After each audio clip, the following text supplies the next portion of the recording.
Hey guys, welcome back to the channel. This is story about what if everyone makes Naruto feel worthless part 1. Before I start, please do support for more amazing content and comments for part 2.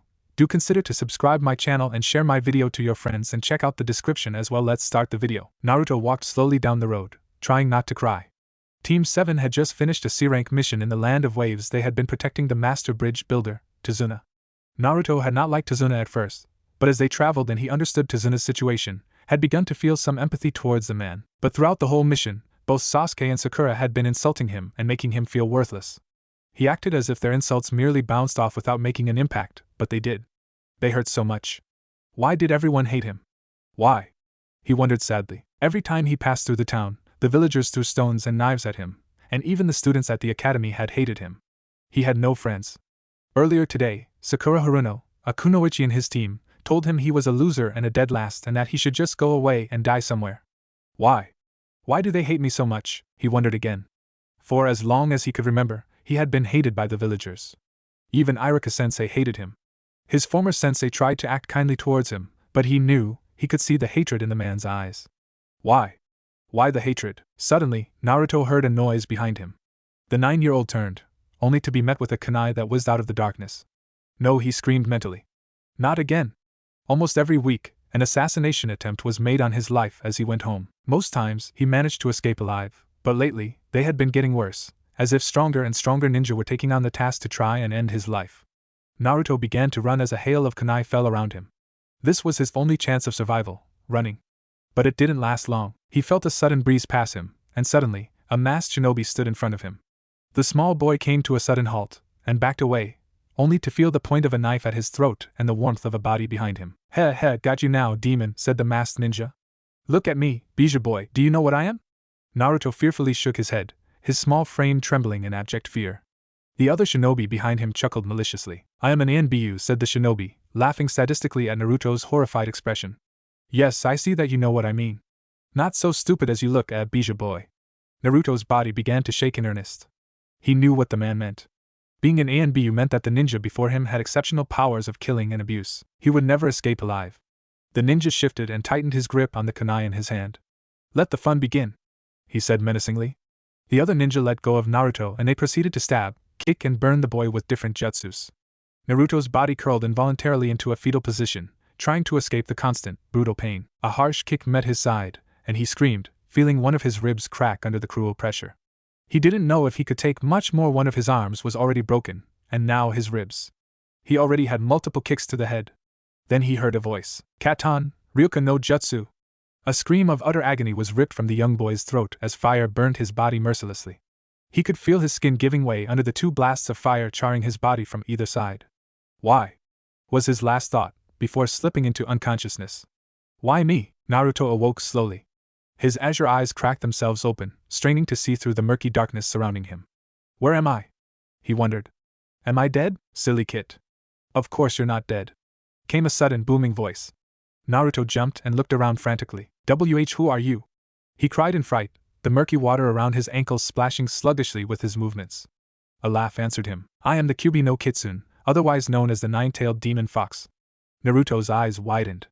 What dash? He was extremely confused. The laugh came again. Come forward, Kit. Naruto looked doubtful. Just do it. Came the voice again.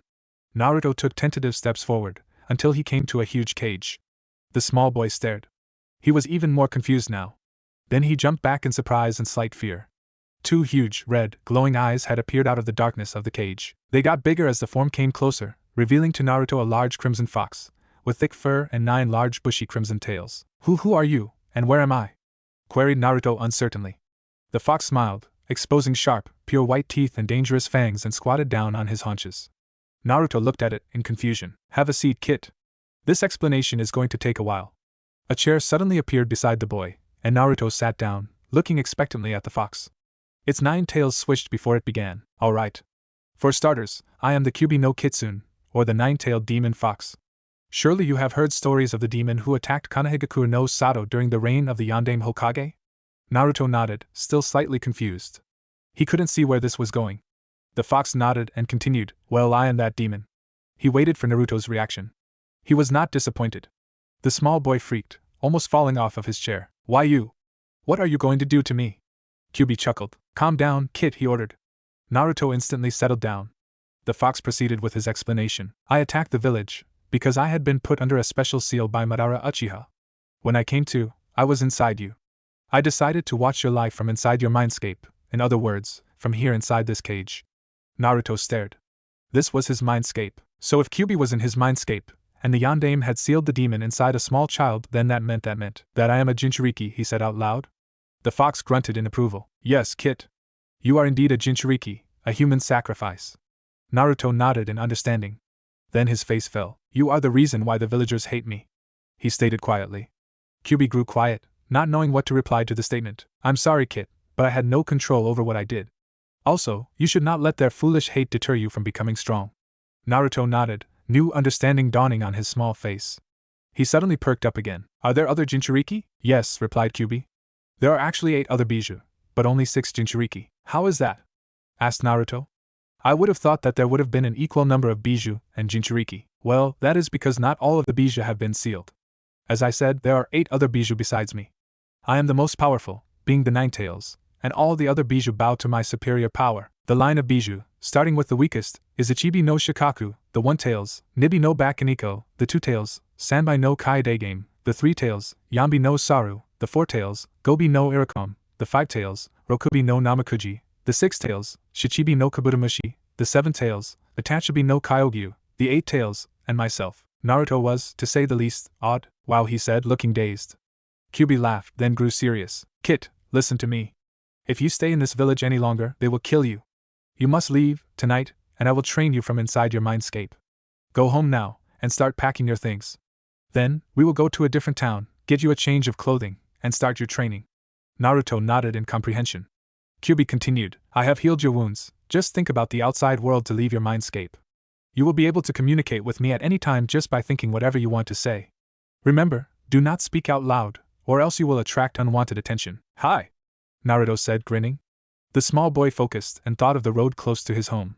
As he did so, the murky landscape of his mind faded, and the real world came slowly back into focus. Naruto got up slowly from the ground. His body was unhurt. Kyuubi had healed all of his wounds. The blonde ran home, and began to pack, sealing all of his items in various generic seals. His only set of kunai, a few battered shuriken, and some simple exploding tags. We'll get you some new ninja tools when you leave, Kit, came Kyuubi's voice. For now, just concentrate on packing as quickly as you can. We need to leave before daybreak. Naruto followed Kyuubi's orders and began packing faster. It wasn't long before he finished. Being an orphan meant that he didn't have much belongings. Then he sat down and wrote a note to the Sandaime Hokage. Old man, I'm sorry, but I have to leave the village. I don't know if I'll be back or when I'll be back. If I have caused you any pain, again I'm sorry, but I couldn't take the hatred any longer. Naruto. Alright, come on now, Kit, came Kyuubi's impatient voice. Daybreak is nearing. We have to go. The blonde boy laid the note on the desk in his salon, and pausing beside the table, raised his hand to his forehead. His fingers touched the cold metal of his hitait, and they stilled, as he tried to make a decision. Finally, with Kyuubi urging him to hurry, he drew off the item identifying him as a Konoha ninja and left the house without a second glance. Kakashi-sensei or Sasuke would find the note in the morning, when he did not come to practice. For now, he had to concentrate on getting across the border of the Fire Country. The boy ran with great speed through the town, leaping lightly from roof to roof as he went. He had to get to the gates as quickly as possible. If he waited until daybreak, the town would be awake then, and it would be harder to leave. The large iron-wrought gates of Kanahigakure no Sato soon came into view. Naruto snuck out, making sure the ninjas at the gate didn't sense him. Or if they did, the only thing they would see would be a flash of orange and bright yellow. The blonde boy exhaled in relief as he passed the small ninja booth where the 2 jounin on guard duty sat. One obstacle down. Don't relax yet, Kit, came Kyuubi's deep voice. Remember, you still have to pass the Fire Country borders. Yeah, replied Naruto, picking up the pace. He only had about 2.5 hours before training time came around, and therefore only 2.5 hours before he could safely say that no one had noticed his departure. Where do you want me to go? He asked Kyuubi.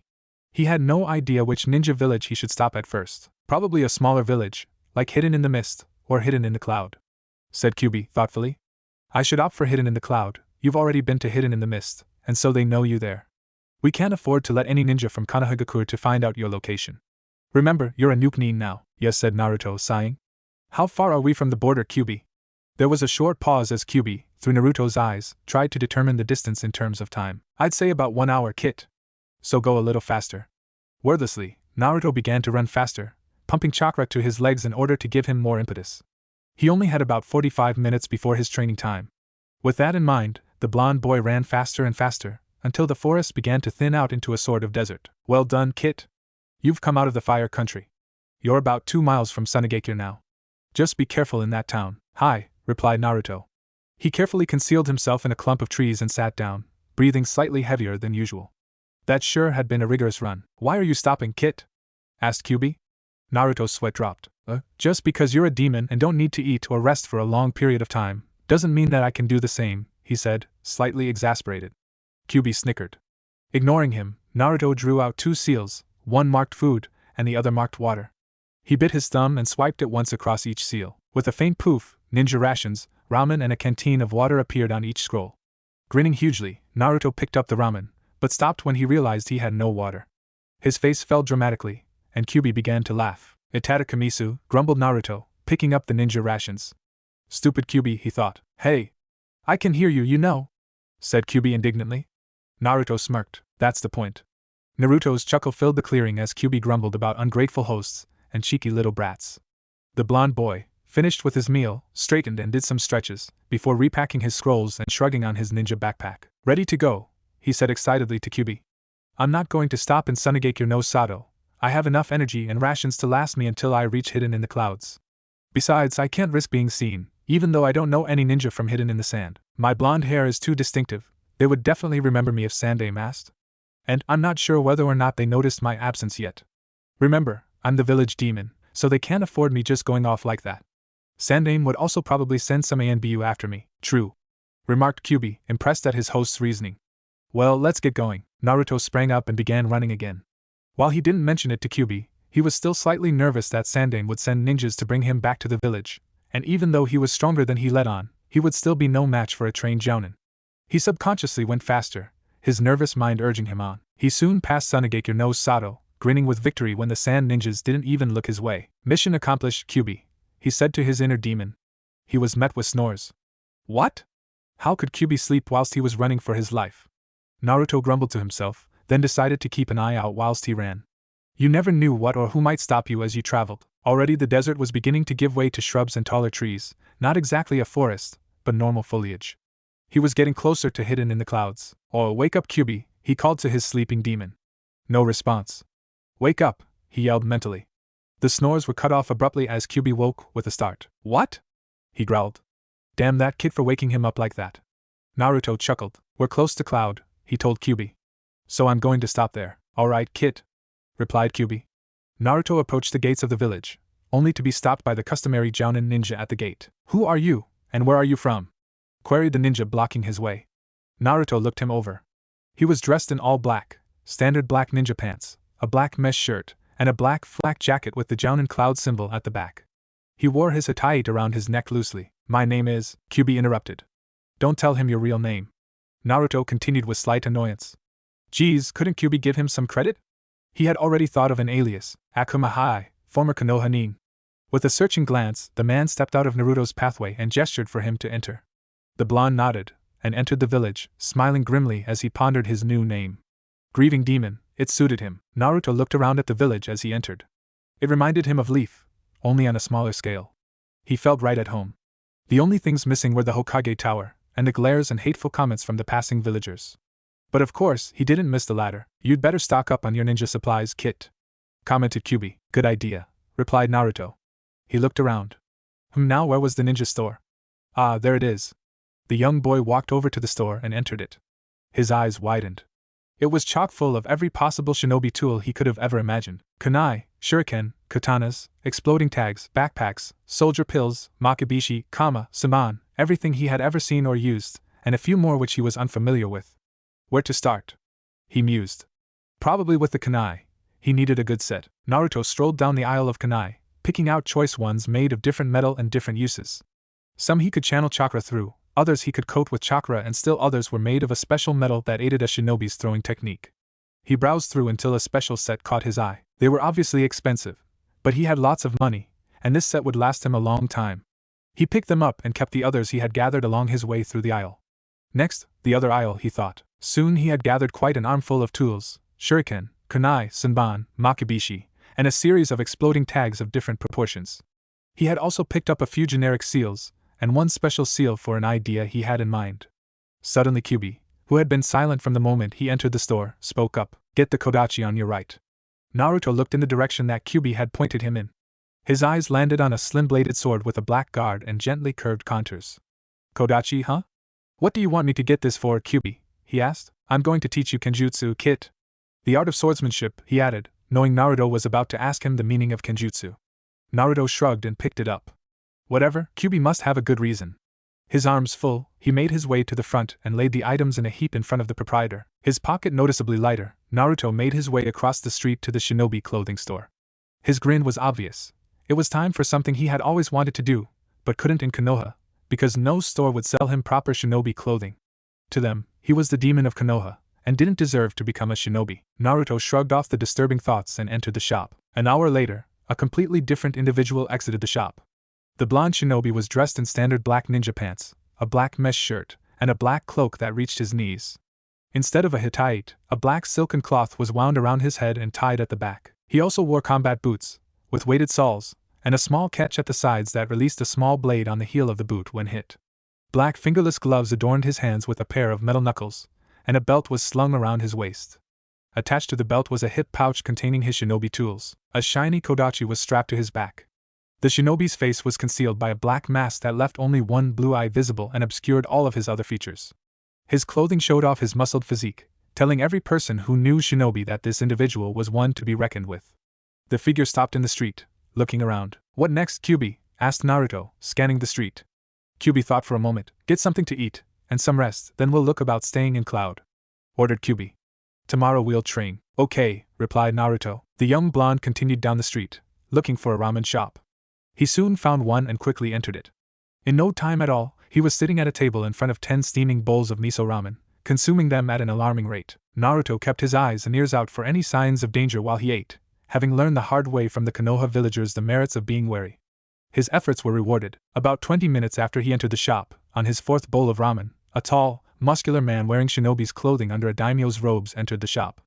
Naruto observed him discreetly whilst pretending to be wholly absorbed in his ramen. He was obviously an experienced shinobi. His tanned, worn face was littered with multiple scars, and black, piercing deep-set eyes roamed the shop quickly, searching for any possible spies, before leaning over the counter to speak in hushed tones to the proprietor.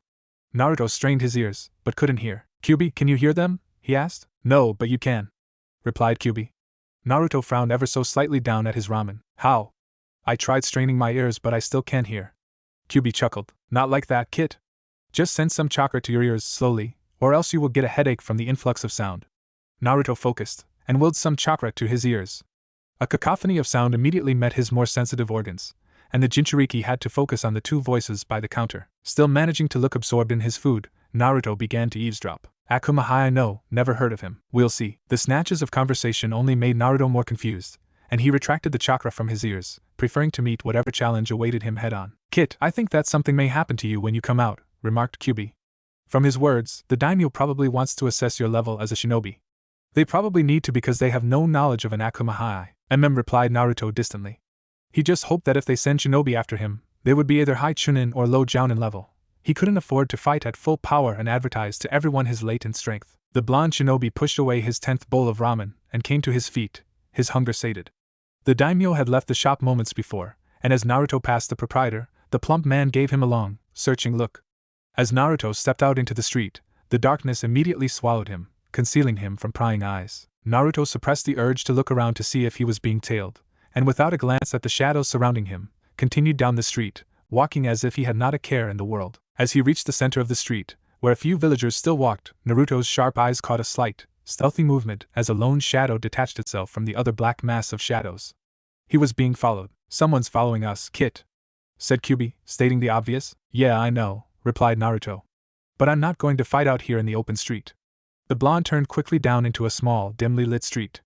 After quickly checking that there was no threat around, he spun in the opposite direction to face his attacker. "What do you want?" he asked harshly, slipping into a taijutsu stance. He was going to use taijutsu only to defeat his opponent. He didn't want to waste chakra, nor show the entire shinobi world his true strength. The Kyuumo shinobi made no attempt at an answer. Instead, he lunged forward and began throwing powerful, high-speed punches and chops at various places on Naruto's body. Naruto easily dodged them all, parrying the blows with some of his own, and deciphering the mode of taijutsu. The man was obviously a taijutsu master. He was using the Ryusei style, a combination of the three simpler styles of Tora, Washi and Saru. Naruto smirked. He had already mastered Ryusei, and was currently working on Tsuki. Sarutobi had given him the taijutsu scrolls and hired an ANBU to help him practice. Within 7 months, Naruto was able to fight on an even level with the ANBU using the Ryusei style, and just before he became a genin, he had partially completed the Tsuki style. Naruto came back to the present, realizing that he had automatically been blocking his opponent's punches. He needed to end this spar now. Naruto dodged a super fast punch and quickly darted behind the Kumo shinobi, using his right foot to kick the surprised male in his neck. The shinobi toppled like a fallen tree, unconscious. Naruto grimaced. That last kick must have been too hard. Now what to do? Kyuubi interrupted his musings. Wake him up and make him take you to the daimyo. You could always use Kumogakyu no Sato as your base if they become your ally. Naruto nodded. Good idea, he commented. Kyuubi just smirked in reply. Naruto walked over to the shinobi's prone figure and nudged him with a boot-clad foot. The man didn't move. Naruto sighed and drew out a canteen of water, and then splashed some onto the unconscious shinobi's face. That did it. The man woke with a start, then, seeing Naruto, instantly shifted into a defensive stance. Naruto simply looked at him and smirked. Take me to your daimyo, he ordered. I want to see him. Now.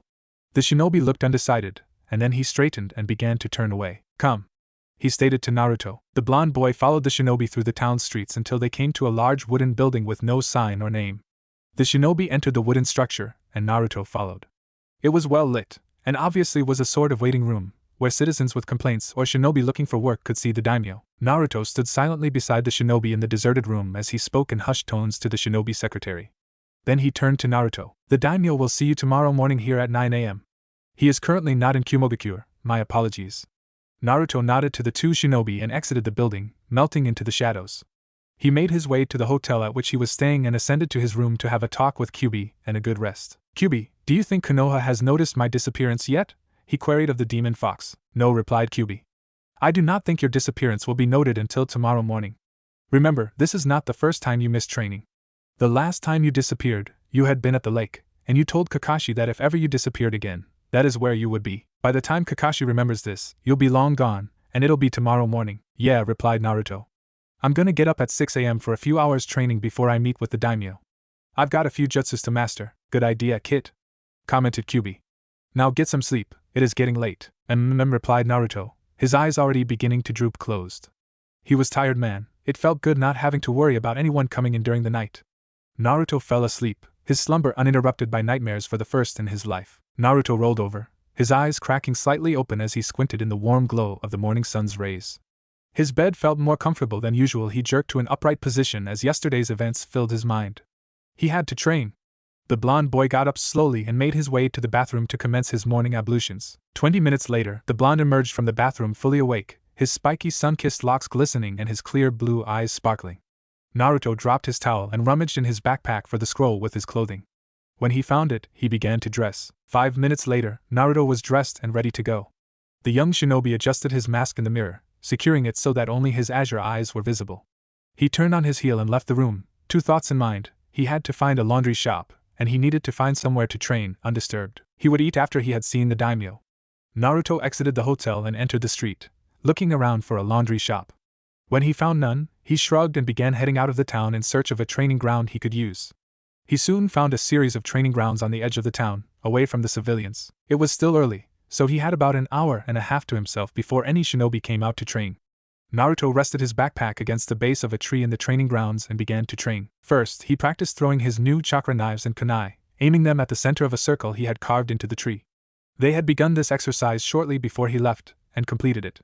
He could throw a kunai decently, but sometimes his aim was off. He intended to make sure he had 100% accuracy when throwing. Then he moved to the chakra knives. He still couldn't get them to go the way he wanted, that is, they couldn't pierce both a tree and a rock in one single throw. Naruto was going to resolve that this morning though. The blonde shinobi threw the chakra knives until he was satisfied with the quality of his aim, the power behind the throw, and the distance the tools went. Then he moved on to the Otama Rasengan. He had yet to perfect it. Naruto worked on forming the Rasengan as quickly as he could, aiming to improve his battle time. The longer he took to do a jutsu, the easier it would be to kill him. Then he sat down and drew out a scroll marked Chakra Separation Seal. Naruto had been interested in seals ever since he had gone to the library to understand the concept of generic seals and found a book on chakra seals. It was then that he understood that the tattoo on his stomach was a seal, but he didn't know what it did, and he had always forgotten to ask Sarutobi. But now he knew and there was no turning back. Naruto unfurled the scroll and surveyed it. This was his first scroll to be created. The chakra separation seal, he mused. It was an appropriate name.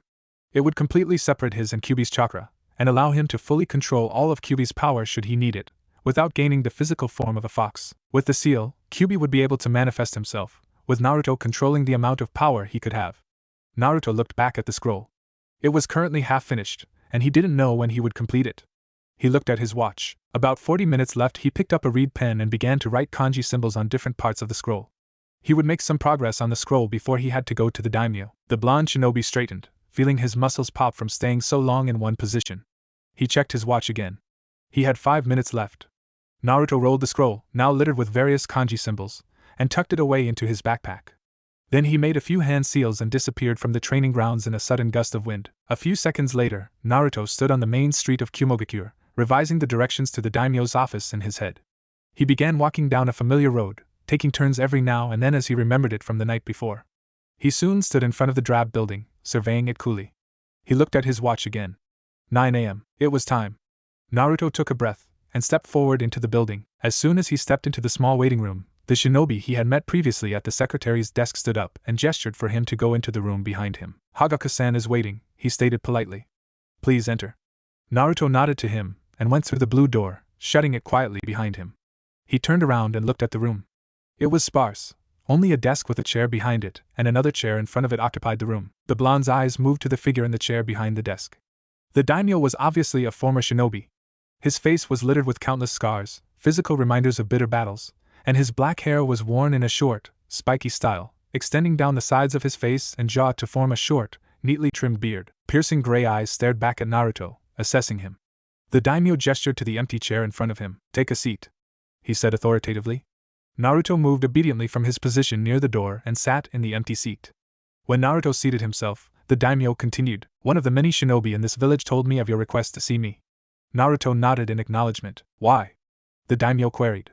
Naruto began. When I arrived in Kyuubi, I went to a ramen shop, as you might know, seeing as you were there.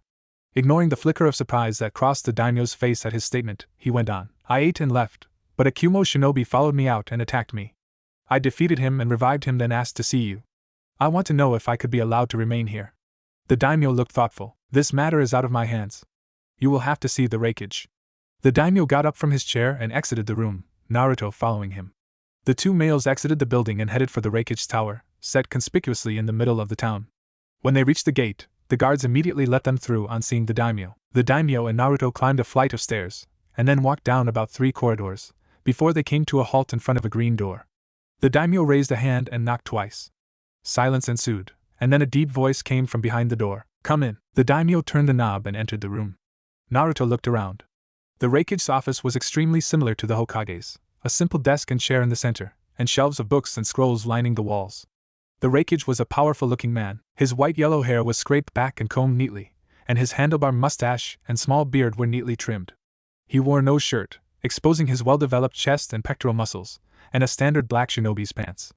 Bushy eyebrows lay on his tanned, slightly wrinkled face over a pair of piercing black eyes. The Raikage turned to the daimyo. Yes, Hagaku? He queried, slightly impatient. The daimyo bowed in greeting before beginning. Raikage-sama, this shinobi would like asylum in Kyuubi. There was no more to be said. The Raikage turned his eyes on Naruto's black-clad frame. What is your name and age? He queried. Naruto prepared to answer. Don't tell him your real name, said Kyuubi suddenly. Duh, replied Naruto, annoyed. Why do you always have to pop in when you're not needed? He tuned out Kyuubi's indignant sputters and continued to speak. My name is Akumahai. I am 9 years old, and a former genin of Kana. The Raikage raised his eyebrows. 9 years old? Naruto nodded in reply. The Raikage and the daimyo exchanged a look, and then the Raikage turned back to the blonde. You may remain in Kyuubi if you wish. Only, please notify either myself or the daimyo of your comings and goings as a precaution. Naruto nodded in understanding. I will not become a Kyuubi shinobi, he began. But I will report to you and aid Kyuubi in any time of war. The Raikage nodded. Thank you? Is that all? Naruto and the daimyo nodded. Hi, you are dismissed. Kana. Where's Naruto, Kakashi-sensei? Asked Sasuke to his Jounin teacher. The masked shinobi raised his head from his precious Ika book. He's not here again? Kakashi frowned.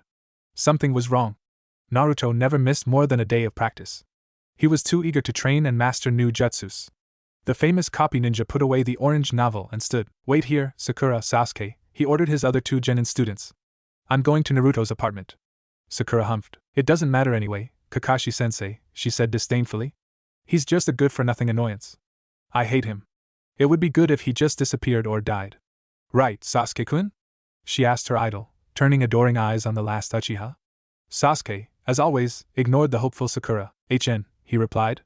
Kakashi gave the pair one last searching look and then disappeared in a swirl of leaves, appearing directly in front of Naruto's apartment. Kakashi shook his head. He truly loved Naruto as a son, but the villagers and quite a few of Naruto's fellow ninja, younger and older alike, hated him. Even Kakashi himself had entertained doubts about the demon boy becoming a shinobi, until he met the hyperactive Naruto.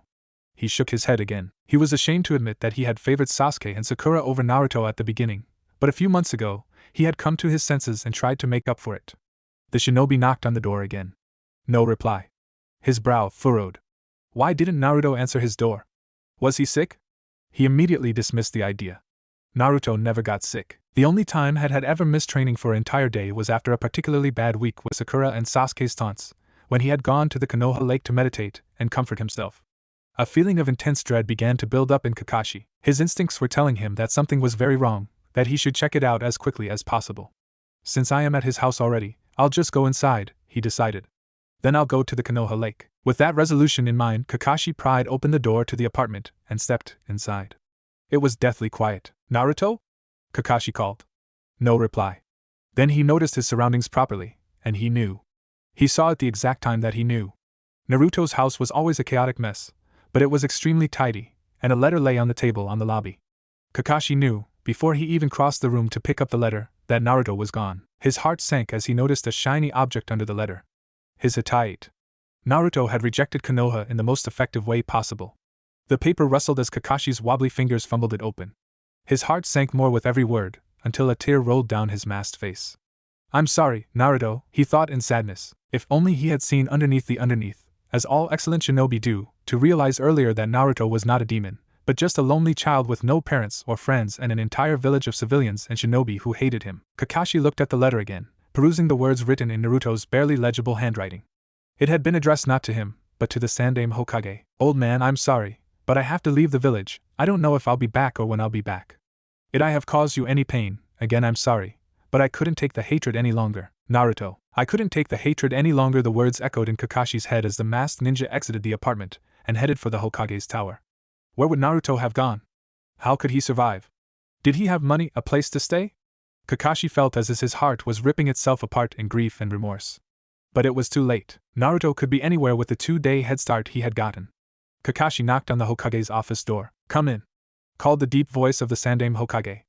Kakashi entered, shutting the door quietly behind him. Sarutobi began to smile, but on seeing Kakashi's grave face and manner, instantly sobered and grew alert. What is it, Kakashi? He asked. Kakashi shook his head before wordlessly stepping forward and placing the letter before his superior. The Hokage read the note in silence, then looked up at Kakashi, a small tear making its way down his wrinkled, battle-worn face. We've failed miserably, haven't we, Kakashi? He asked humbly. In answer, a single tear rolled down the face of the usually mysterious, stoic ninja. No words were said, they were not needed. Their grief and remorse was equal. The Hokage shook his head. His burden was even greater than Kakashi's. Naruto was not just any kid, like the entire Konoha population thought him to be. He was the son of Namikaze Minato and Uzumaki Kushina, the Yondaime Hokage and his wife. Only the Sandaime Hokage and Jiraiya of the legendary Sannin III were aware of the SSS class secret. And now, he had failed in his promise to Minato. Sarutobi bowed his head in defeat, more tears making tracks down his wrinkled cheeks, and then he looked up at Kakashi. I will have to proclaim him a missing nin, with the rule that they are not allowed to kill him, or severely harm him in any way during the retrieval, he said heavily. Kakashi, you gather the rookies and tell them, they should know. I will look about replacing Naruto on your team. Kakashi bowed. Hi, Hokage-sama, he replied, poofing out of the room, reappearing at the training grounds where he had left Sasuke and Sakura. The 2 genin in mention turned to face their Jounin-sensei. Sasuke opened his mouth to query Kakashi, but shut it when he saw his teacher's grave expression. Something was wrong, and he had a feeling that it had to do with Naruto. Kakashi spoke to his students. Sasuke, Sakura, I want you both to do something for me. Sasuke, you call Team 10 to the training grounds. Sakura, you get Kurenai-sensei's team. I will notify Team Guy. Be back as quickly as possible, it is urgent. Sasuke and Sakura looked with some trepidation at each other as their sensei poofed away, before running to call the various teams of ninja. 5 minutes later, the entire group of genin teams and senseis had gathered at the training grounds, all in a state of confusion. What could be so important and urgent that Kakashi had had to gather them all here? The man in question soon poofed into existence in front of the puzzled shinobi and kunoichi. Kurenai stepped forward, her beautiful face creased in confusion and bewilderment. Kakashi, what dash? She began. Kakashi held up a gloved hand, halting her. He looked around at his fellow ninja before beginning to speak. This declaration is from the Sandaime Hokage. Uzumaki Naruto has disappeared and as from now, will be labeled a C-class missing nin. The reactions of Genin and Jounin were basically alike, complete shock. Naruto? No way! Yelled Inuzuka Kiba in complete denial and bewilderment. Yeah! Joined in Tenten, Ino and Lee. The Mato Guy miniature lookalike continued his tirade. Naruto-kun is the epitome of youth. His being overflows with youthfulness. Naruto would never do such an unyouthful thing as leaving Konoha. The fuzzy-eyebrowed shinobi clung to his teacher, and the other ninja, expecting something horrible, were just able to look away in time. The two males clung to each other, screaming, Lee, Gi-sensei, Lee, Gi-sensei, Lee, Gi-sensei, Lee, Gi-sensei, Lee, Gi-sensei, Lee, Gi-sensei, Lee, Gi-sensei, Lee, Gi-sensei, Lee, Gi-sensei, shut up! Yelled the suffering crowd of ninja. Enough was enough. They turned back to Kakashi. Hinata spoke up. Ayano, but Naruto-kun wouldn't do that, the Hyuga stuttered timidly, her small face showing her complete trust in the Uzumaki blonde. Kakashi shook his head. Sorry to disappoint you, but he really left. The copy ninja fished something out of his pocket. This is his Hittite.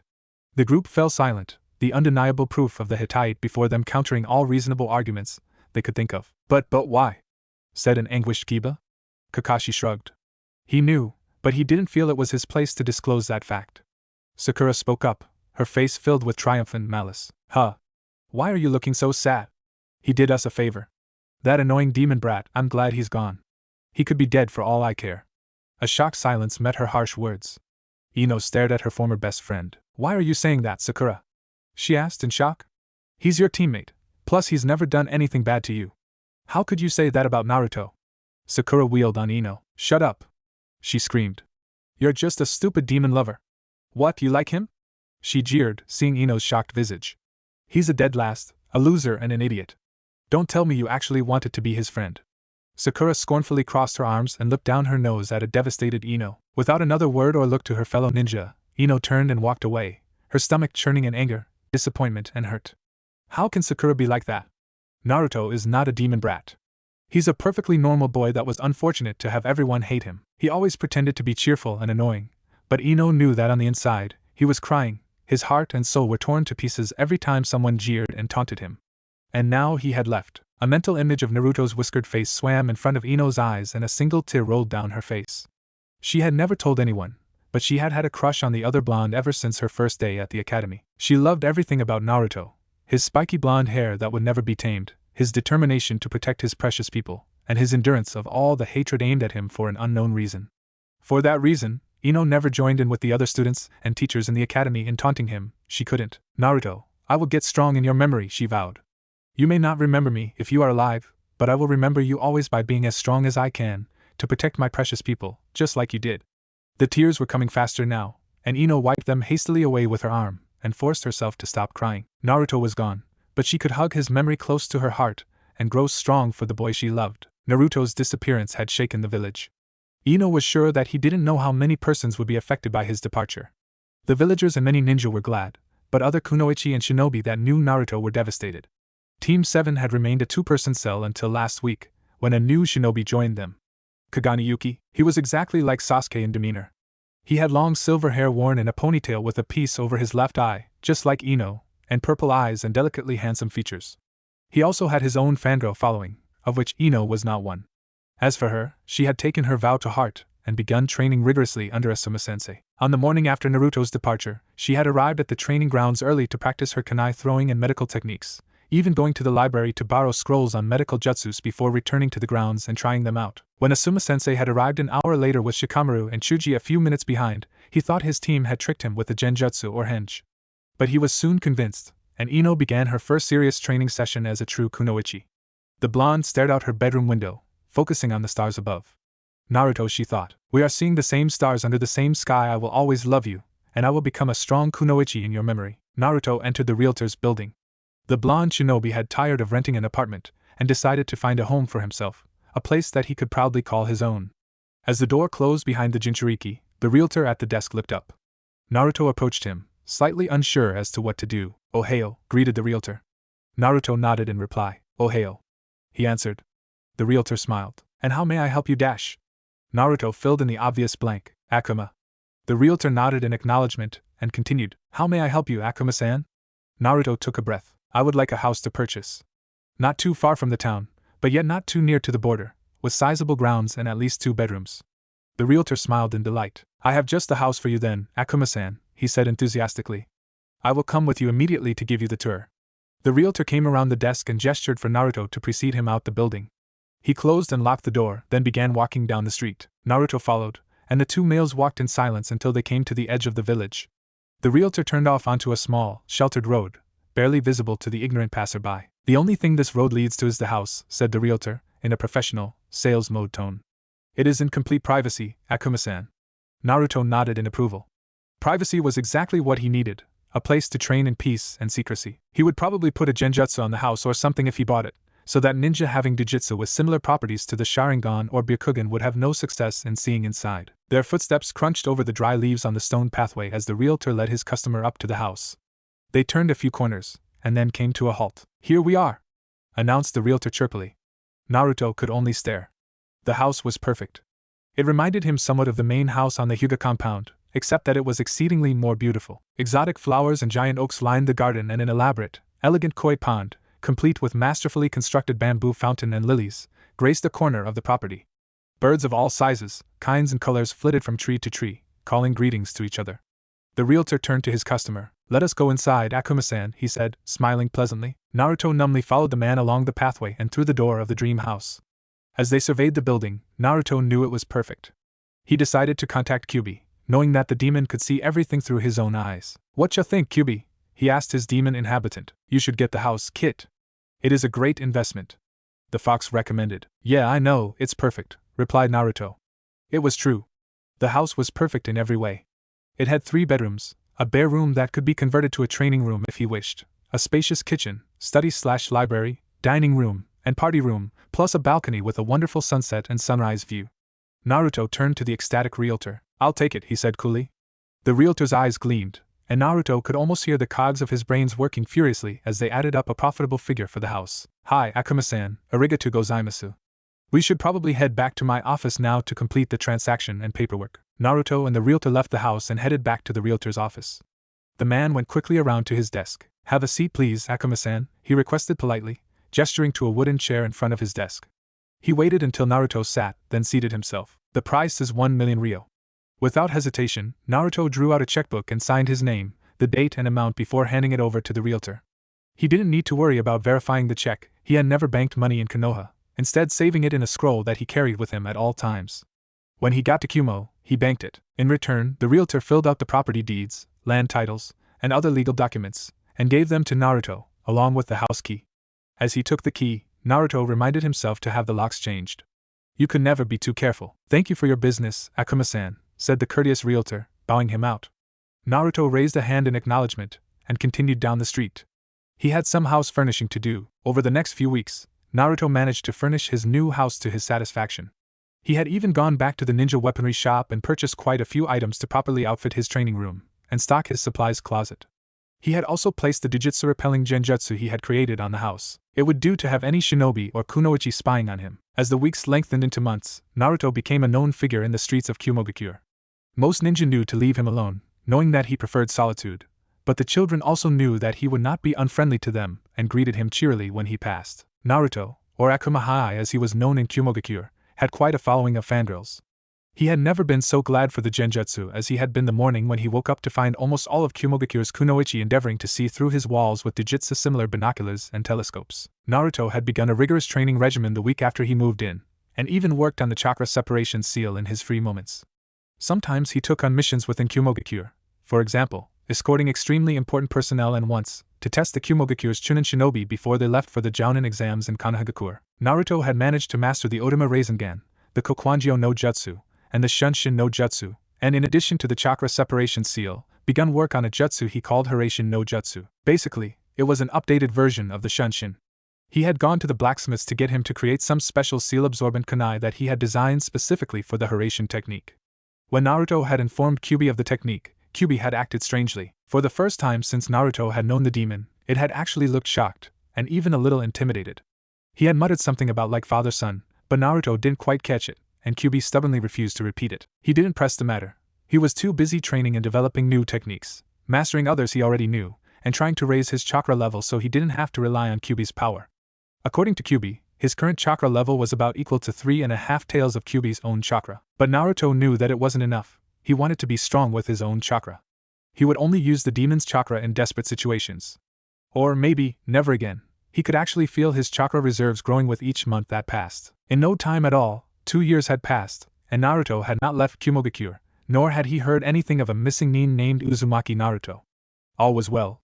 The blonde shinobi stretched in his large, luxurious bed and padded barefoot to the adjoining bathroom to clean up before the day's training. Naruto stared at his reflection in the bathroom mirror, marveling at the changes that had hit his body as soon as he became 12.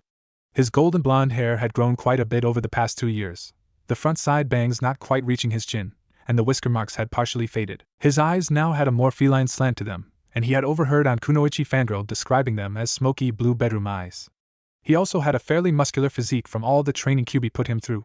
His eyes moved to the black bracelets around each forearm and wrist and ankle, each weighing 150 pounds. There were 6 in total, so that meant that he was wearing 900 pounds? He had never really thought about it before. He dismissed the thought, and continued his lazy perusal of the changes his body had experienced. His body had experienced a major growth spurt sometime last year. He had shot up from about 4'6" to about 5 feet 0 inches, now on the taller end of the male height scale for his age. He had also progressed by leaps and bounds in his training, and the shinobi that now stood before the mirror was a far cry from the lost little boy who left Konohagakure at daybreak 2 years ago. His chakra had also grown. Now he had about 5 taels worth if his chakra was measured against Kyuubi's, and it was still growing. His thoughts were interrupted by Kyuubi himself. "Kick, you should leave and search out Kana," said Kyuubi to his host. Naruto raised his eyebrow. "Kana?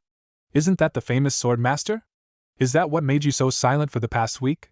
To be frank, Naruto had been not a little puzzled and worried at the demon's uncharacteristic silence over the past week. He knew Kana. He would not be worthy of wielding his kodachi if he didn't. Kana was the shinobi world's greatest swordsman ever. Kyuubi had told his host many stories and legends of the famous shinobi. Now he was telling Naruto to seek him out. "Why?" asked Naruto. Kyuubi growled in exasperation. "I can only teach you so much, you know," he explained. "I'm a fox demon, not a sword master. I want you to search him out. As you know, he has not been seen since about 15 years ago, just before you were born. You need to fully master your kodachi." "Oh, okay then," replied Naruto. He thought for a while. "When should he leave?" "Why not today?" suggested Kyuubi. "Today?" repeated Naruto thoughtfully. He pondered the idea before shrugging in acquiescence. He didn't have any missions, and his training was such that he could still do it whilst traveling. Plus, he hadn't left Kyuumogaku in 2 years. He knew no one from Konohagakure would recognize either him or his chakra signature. He had changed too much. So why not? "Okay. I'll go today. But I'll need to notify the Raikage," he replied to his demon. The blonde shinobi packed some rations in a scroll, along with extra clothing, weapons and medical items such as various antidotes and bandages. He didn't really need them, because of Kyuubi, but the demon had begun training his body to heal without the aid of Kyuubi's chakra, just in case, and it was always handy to have the bandages if someone else hurt themselves. Naruto sat down to a healthy breakfast of rice balls and fish. He had lost his obsessions with ramen sometime during the beginning of his growth spurt, then made his way out of his house, and to the Raikage Tower, greeting some persons as he went, and keeping a wary eye out for rabid fangirls. It didn't take long to notify the Raikage, and 20 minutes later, Naruto was exiting the village gates. He nodded to the 2 jounin guarding the gates and began his trek into the borders to Amigakure no Sato, where Kana had passed through before going to Iwagakure, as rumored. Naruto calculated in his head. He didn't know where or if he was going to find the sword's master, but he would stop in Amigakure before Iwa to refresh himself, as the journey to Amigakure from Kyuumogaku was about 5 days long. The young shinobi traveled steadily for the rest of the day without any interruptions. He had seen a few shinobi, but none recognized him, and he made no threatening move towards them, so they passed in curious silence and all was well. Naruto made a detour off of the well-traveled road, going into the trees on the side of the road to set up camp. He needed to be alert if he was attacked, and sleep was essential. The shinobi made a small fire, took out his sleeping bag, and dropped into a blissful sleep as soon as his body relaxed. "Good night, Kyuubi," he addressed his demon inhabitant. "Night," replied Kyuubi vaguely. The sun's warmth on his body woke the sleeping Naruto. The blonde's blue eyes cracked open and he sat up slowly, rubbing the sleep from his eyes. His body soon awakened, and Naruto folded the sleeping bag and secured it in its former position on his backpack. His breakfast was a quick affair, and he washed his face with a handful of water before shouldering his backpack and stretching. He was ready for his second day of travel. Naruto's blonde locks whipped about his face with the force of the wind as he sped noiselessly through the branches of trees, his booted feet barely leaving a trace as they touched down occasionally on each branch. As on the previous day, Naruto traveled for a lengthy period before seeing anyone. It was around midday before Naruto's sharp eyes caught sight of a group of ninja. "Ninja up ahead, Kyuubi," he told the demon. "Just greet them and be on your way," replied the fox. Naruto sent back a vague affirmative. His attention had been garnered by a kunoichi in the group ahead. It looked almost like one of his former Konohagakure acquaintances. Was it Ino? If it was Ino, then the group was most likely Team 10. The blonde shinobi's eyes flicked quickly over the ninja as he passed, nodding to Asuma as he went. His azure eyes rested on Ino briefly before Ino refocused on the path ahead and left them behind. Wow, was that Ino? He thought in surprise. She had obviously grown much stronger. He was surprised. He never thought Ino would become as strong as she obviously was now. She was also more beautiful, if that was possible. Naruto chuckled suddenly to himself. He bet Shikamaru was racking his brain for facts about him. He wasn't in the bingo book, he knew, and this would be the first time anyone outside Kyuubi would be seeing him. He hadn't left the village for 2 years. Have fun figuring me out, Shikamaru, thought Naruto amusedly, as he picked up his speed slightly. Little did he know, Shikamaru was indeed trying to figure him out. The Konoha group watched as the black-clad shinobi passed them at an almost inhuman speed, his figure rapidly diminishing in the distance before disappearing completely. Ino watched until she could see no more, and then turned to their team leader, Sarutobi Asuma. "Asuma-sensei, who was that shinobi that just passed?" she asked. Her sensei shrugged. "I don't know, Ino, but he seemed to know us." "Yeah," mumbled Shikamaru. "And whoever he was extremely strong." "Couldn't you feel it, Asuma-sensei?" Their sensei nodded. "Yes, Shikamaru. He was probably about 2 times stronger than myself." The 3 genin gaped. Asuma was an extremely strong shinobi.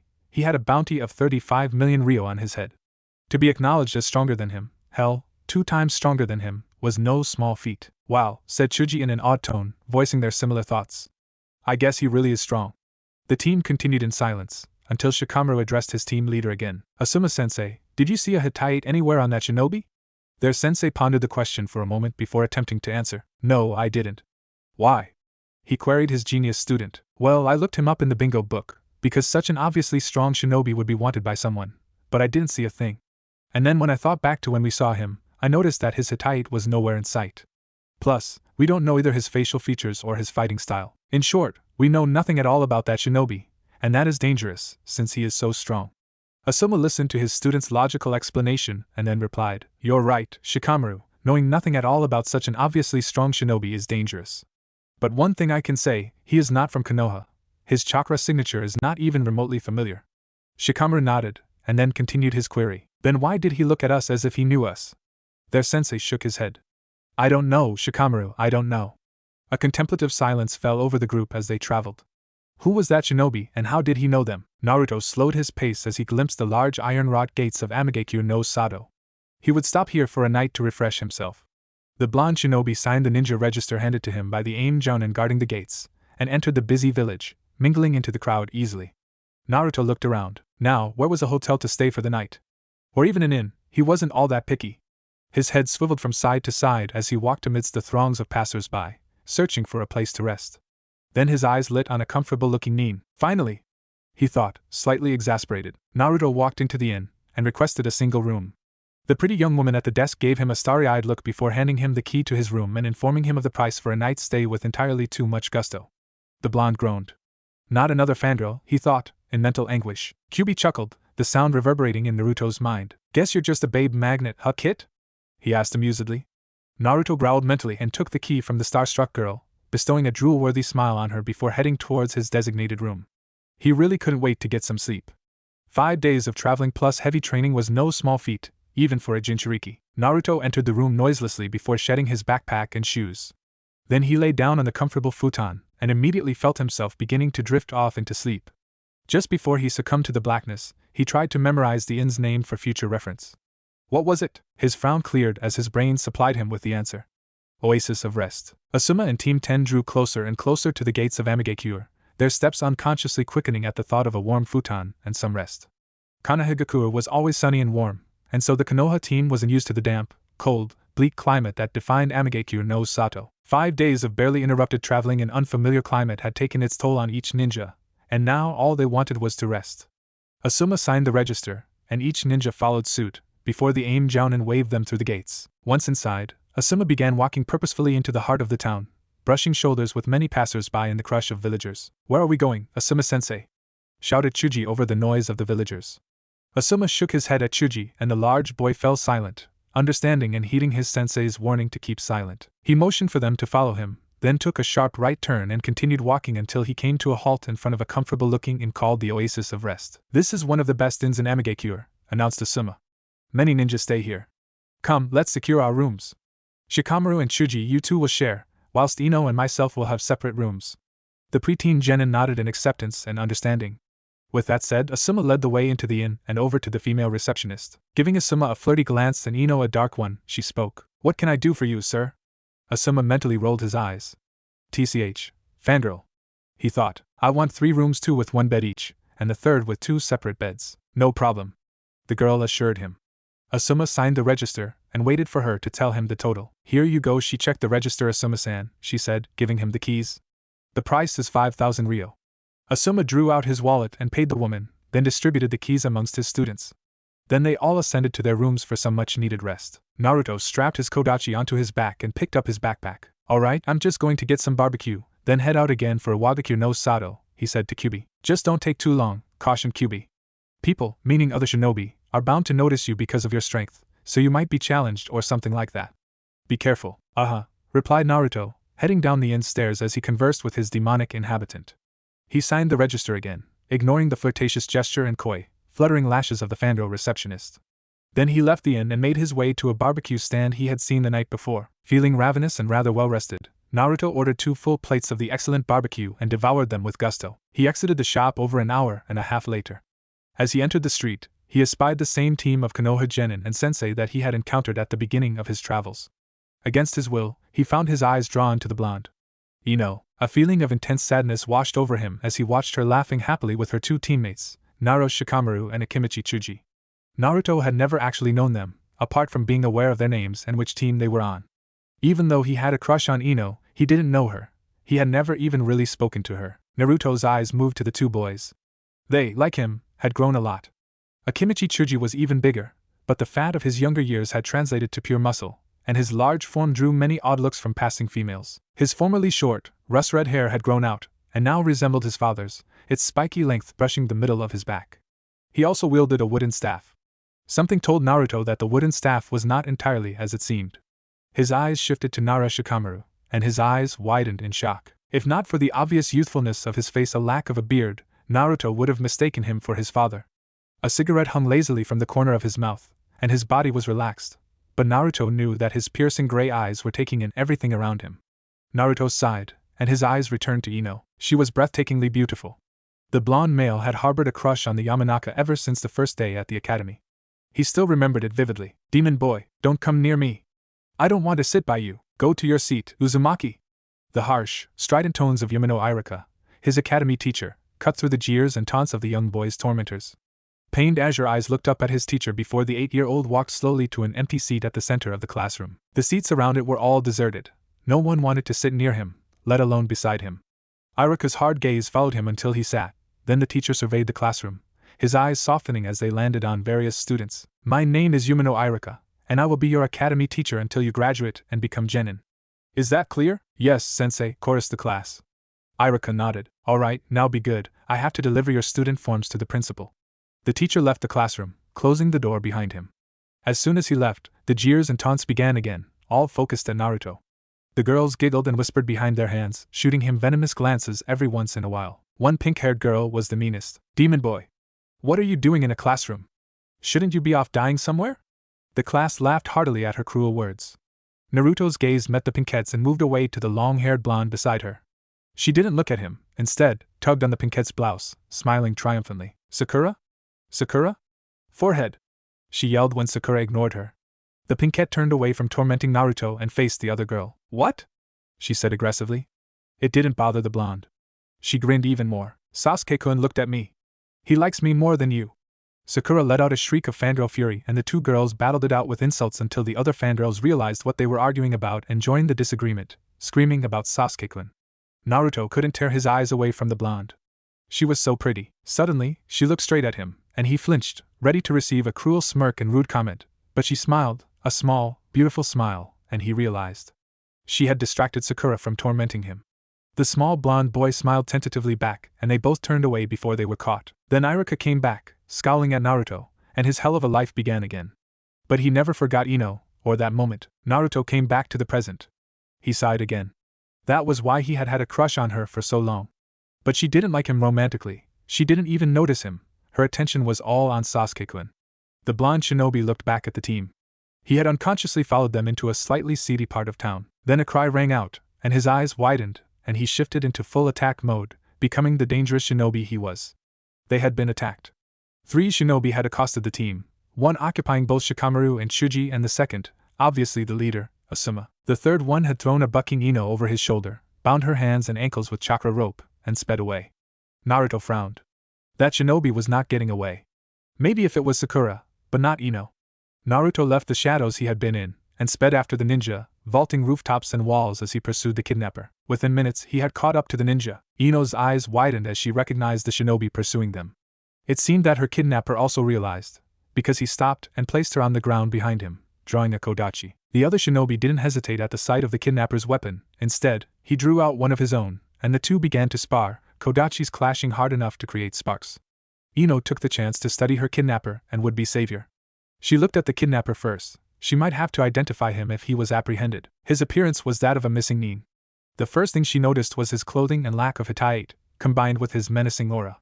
He had bright orange hair, and wore a blue wide-collared shirt, with blue arm warmers, knee-length loose pants with bandages calves, and dark blue shinobi sandals. He wielded his sword expertly, but he was obviously no match for the other shinobi. Ino's gaze moved to the other ninja, recognition dawning in her eyes again. It was that same shinobi she saw on the way to Amigakure, she was sure. He was hot. Bright, spiky blonde hair spilled over the sides of his face and down the nape of his neck, and a black silken cloth graced his forehead instead of a hitite. She frowned slightly. Did that mean he was a missing nin? This was the second time she was seeing him, and she had yet to see any trace of a hitite, even a scarred one. She continued to peruse the unknown shinobi. He wore a black cloak which fluttered every time he moved, a mesh undershirt just barely visible through the flaps of the cloak, black shinobi pants, and a pair of obviously expensive leather shinobi boots. His hands were covered in black fingerless gloves and metal knuckles. The skin of his face was tanned, well, the small amounts that she could see, since he wore a face mask that covered everything except his azure eyes. Suddenly, she heard the sound of running footsteps behind her, and she tensed and spun, but relaxed when she saw the other members of her team. They all looked relieved to see her unhurt, but then looked shocked when they recognized the shinobi fighting her kidnapper. Him again? Asked Chuji in amazement. Is that weird or what? They murmured words of general agreement, and then Ino turned to Asuma. Asuma-sensei, I have a feeling that he is a missing nin himself. Even now I haven't seen a hitite, and I got closer than before. Asuma nodded thoughtfully. He had come to that conclusion himself before. But there was still one question. How did he know them? Ino looked away from her sensei and refocused on the battle. She gaped. It was over? The kidnapper was lying on the ground bleeding profusely from a fatal wound. Her savior walked over to the team. Did you get any information on these shinobi's identities? He asked. Ino shuddered mentally. His voice was deep and smooth.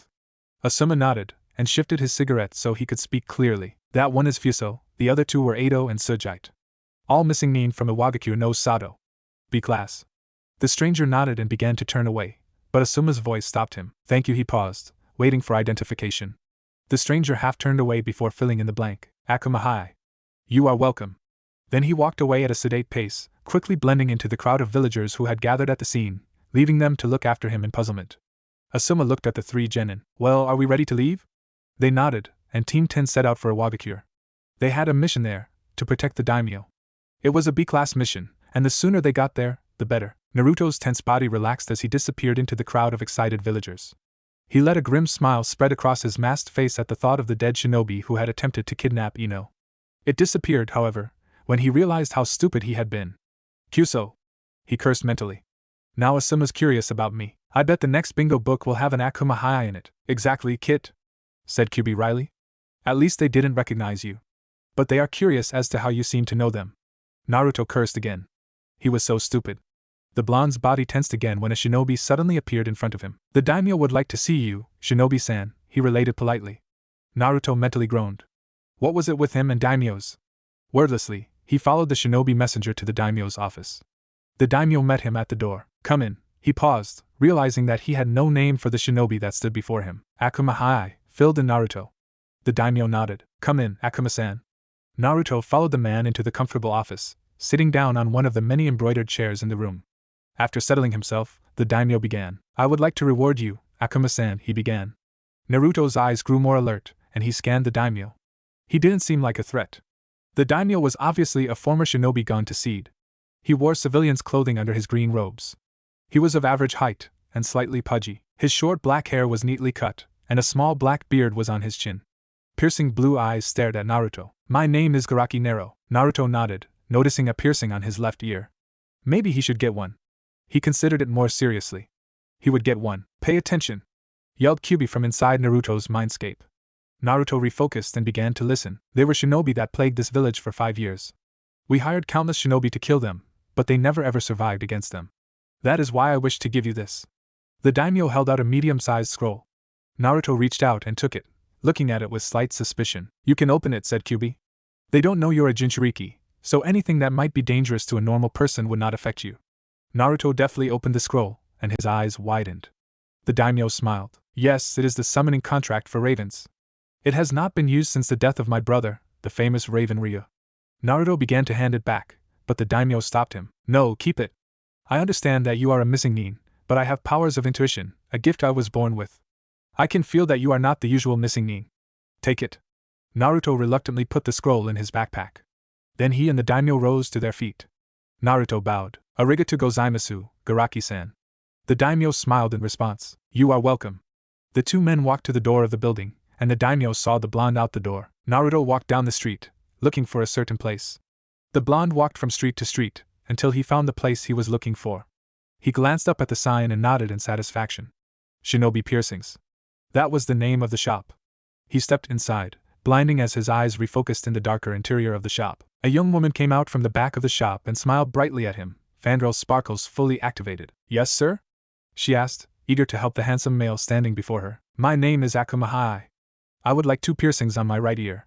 The girl busily wrote down his name and specification, and then looked up. What kind of piercings, Akuma-san? Naruto thought for a while, and then decided. 2 small hoops. The female nodded, and then gestured to the room she had exited earlier. Come, Akuma-san, our piercer is behind here. Naruto followed the girl behind the counter, and into a white room. It was clearly very sanitary. All the piercing tools shone and glimmered in the sunlight from the window and the light bulb on the ceiling. A man, dressed similarly to a medic in a long white coat and pants, was standing by the only chair in the room. He bowed slightly to Naruto. My name is Kusaka. You are to be pierced, correct? Hi. Naruto replied in the affirmative. The girl gave Kusaka the paper she had been writing on and exited the room quietly. Kusaka read the paper and then motioned for Naruto to sit on the chair. This paper says you would like 2 small hoops on your right ear?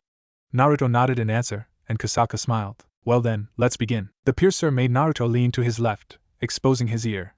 Then he attacked a small iron hoop onto the piercing machine he held in his hands and brought it to the rim of Naruto's ear. The shinobi braced himself for the pain. Since the hole had to stay, Kyuubi could not heal it, and so he would have to bear the pain. He heard the sound of the machine being clicked into place, and then suddenly felt an awful stinging sensation on his ear, twice. The blonde flinched, and then relaxed as the piercer's presence withdrew. Finished, said Kusaka brightly. You were a brave one, I must say. Take a look. He turned the chair, angling the blonde's head slightly, so Naruto could see his newly pierced organ. A smile spread over Naruto's masked face, and his eyes crinkled, a telltale sign of his pleasure. He straightened his head, and a lock of sun-kissed hair fell onto his ear, partially obscuring the piercing. He nodded mentally. Good, one less thing to identify him. Arigato gozaimasu, Kusaka-san, he said to the piercer, handing him 1,000 ryo. I like it very much. No problem, beamed Kusaka. You can just go through the same door you came in. Naruto nodded and exited the stark white room. When the receptionist saw Naruto and his new piercing, she turned a cherry red. Kyuubi snickered, and Naruto stared. The fangirls seemed to like the piercing, the demon fox snickered. Naruto growled, Shut up. He returned his attention to the fangirl. She had not yet recovered. Naruto looked at her incredulously, and then left the piercers, picking up speed as he vaulted from rooftop to rooftop. He was leaving Amigekyo no Sato now. He had delayed too much. The shinobi passed through the large iron-wrought gates and began to move faster, running at an almost inhuman pace. He had to get a start on his travels. Naruto sped through the trees, conversing with Kyuubi as he went. The wind rushed through his unruly sun-kissed locks and buffeted his still slightly sore ear as he leapt from branch to branch. The young shinobi had been traveling for 4 days non-stop now, ever since he left Amigekyo. Just like before, he encountered shinobi, but passed then without incident in the first 3 days of his travels. But he had yet to see any human being for today. Naruto swiftly considered his current strength. He was beginning to tire. He had not slept for 3 days running. He should probably stop and rest. Damn right, interjected Kyuubi. Oh, shut up, retorted Naruto rudely. The shinobi espied a small clearing to the right, and he slowed down enough to turn and land in the center of the clearing. It was perfect. A line of shrubs prevented him from being seen easily from any direction. Naruto squatted on the hard ground and rested his backpack and kodachi in front of him. This would be the perfect time to work on his chakra separation seal, and maybe even the Hiraishin no Jutsu. Kyuubi suddenly spoke up. You should contact the leader of the ravens from the contract the AIM daimyo gave you, he recommended. And while you're at it, I also have one for you. This will summon foxes. I will have to help you create it. This is the first time that any shinobi will have the power to summon foxes. Naruto's eyes widened in surprise. How come? He questioned. Well, I am the king of the bijou, and thus I would need someone worthy to be out-summoned. Also, foxes are reclusive animals, and so shinobi would not come into contact with them enough to even consider a summoning contract with them. And especially in Konoha, foxes are not liked. Ah, I see, replied Naruto. He drew out a large, blank scroll in his reed pen. Kyuubi, are you ready to create the summoning contract? Yes, replied the demon. You don't need the pen, except to sign your name. Just focus some of my chakra to your palm and place your palm on the scroll. That should automatically create the summoning contract needed. Naruto did as Kyuubi had ordered and nodded in satisfaction when the familiar terms of a summoning contract appeared on the scroll. Then he took the red pen and signed his name with a flourish, then cut his dominant hand, in the case, his right hand, and smeared the blood all over it, before making the print directly under his signature. Without preamble, he focused some of his chakra to the palm of his hand, before making a few hand seals and slamming it into the ground next to him. With a sudden poof, Naruto found himself facing a huge paw. He followed the leg attached to the paw to see a huge jaw. It was a gigantic fox, as big as a small mountain. He is my first subordinate, informed Kyuubi. The huge fox looked down at Naruto in some surprise. How did you summon me? Have you a summoning contract, and how did you get it? Tell me. There was definite anger in the deep, gruff voice. Let me speak, requested Kyuubi. Sure, replied Naruto. He concentrated and touched Kyuubi's chakra, bringing it to the forefront of his consciousness. Kyuubi took over. Naruto's eyes closed and reopened. When they flashed back open, they were blood-red with slit pupils. Kyuubi/Naruto jumped into a tree opposite the fox and sat down. Who are you? Rumbled the fox again. I am the Kyuubi no Kitsune, king of the bijou and inhabitant of this human, Uzumaki Naruto. The fox's eyes widened in shock and surprise. Forgive me, Kyuubi-sama. I was not aware that the boy was your host. I suppose you provided him with the contract? Kyuubi nodded Naruto's head. Correct, Mandara? This is the first time for us foxes, is it not? But I have deemed this human worthy of our summons. Please send my greetings to my subordinates. This body is weak, and cannot tolerate my demonic presence. Yes, Kyuubi-sama, said Mandara. The huge black fox waited until Naruto repossessed his body, then spoke. Uzumaki Naruto, you are our first summons.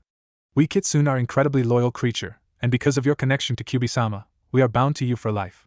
Please feel free to summon any one of us if you should need us. Thank you, Mandara, Naruto said to the black fox.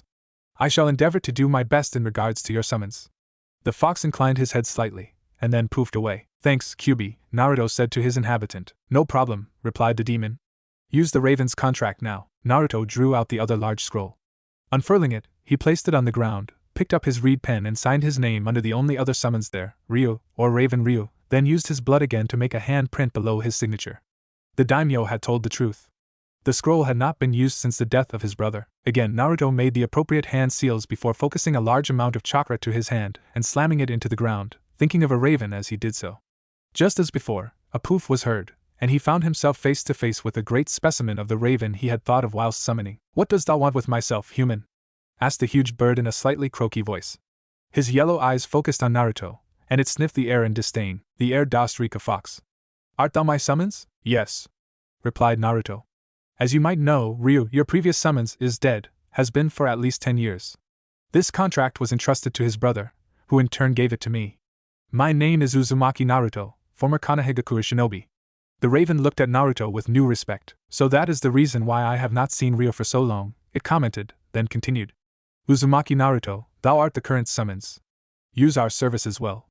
My name is Karen, and I am the leader of ravens. Naruto bowed. Thank you for your acceptance, Karen-san.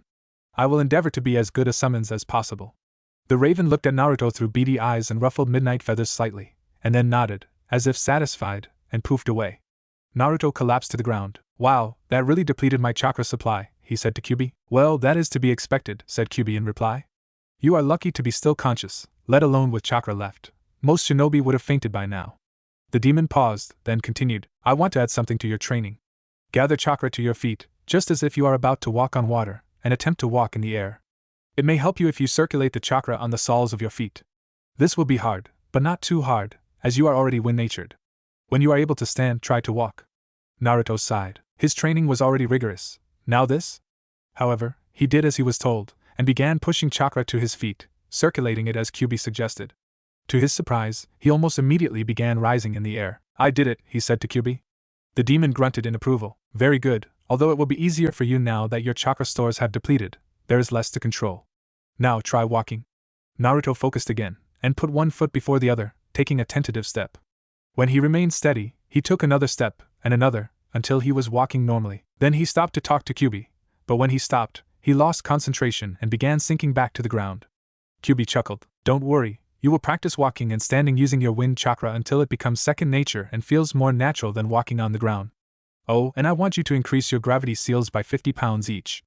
Naruto groaned. 50 pounds each, that was an extra 200 pounds, and added to his current 900 pounds, would make a total of 1,100 pounds. He adjusted the weights as he was told, and then did a few exercises to get his body adjusted to the extra weight. Naruto drew out a kunai and threw it at a random tree. His aim was perfect, and the speed of his throw was just a little slower than was normal for him. Then he sprang into motion, kicking the tree with one foot first, then the other. He nodded in satisfaction. His body had become somewhat accustomed to the weights. Naruto returned to his backpack and rested his body on the ground.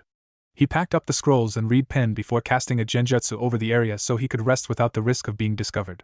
He needed the rest, especially after those 2 summons and the air exercise. Naruto slowed down as the terrain changed to a rocky, mountainous slope. It was harder to air walk when there were so many rocks, and so he had been forced to wrap his entire body in chakra and rotate it, so his air walking depended solely on the air around him and not the type of ground below.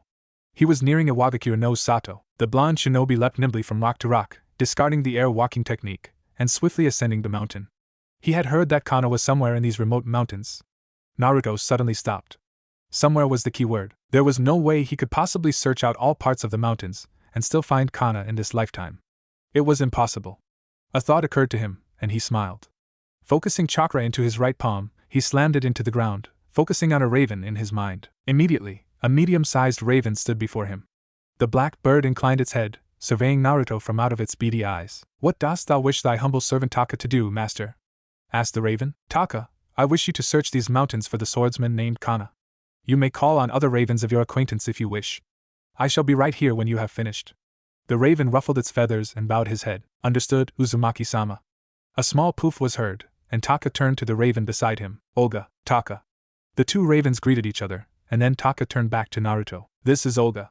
She will be aiding me in my task, Uzumaki-sama. Naruto nodded in comprehension. Nice to meet you, Olga. You may go. The 2 ravens flew off instantly in a flutter of Stygian wings, disappearing rapidly from sight. Naruto turned his attention to his other task and began refocusing chakra to his hand. Then he repeated the earlier process, thinking of a fox as he did so.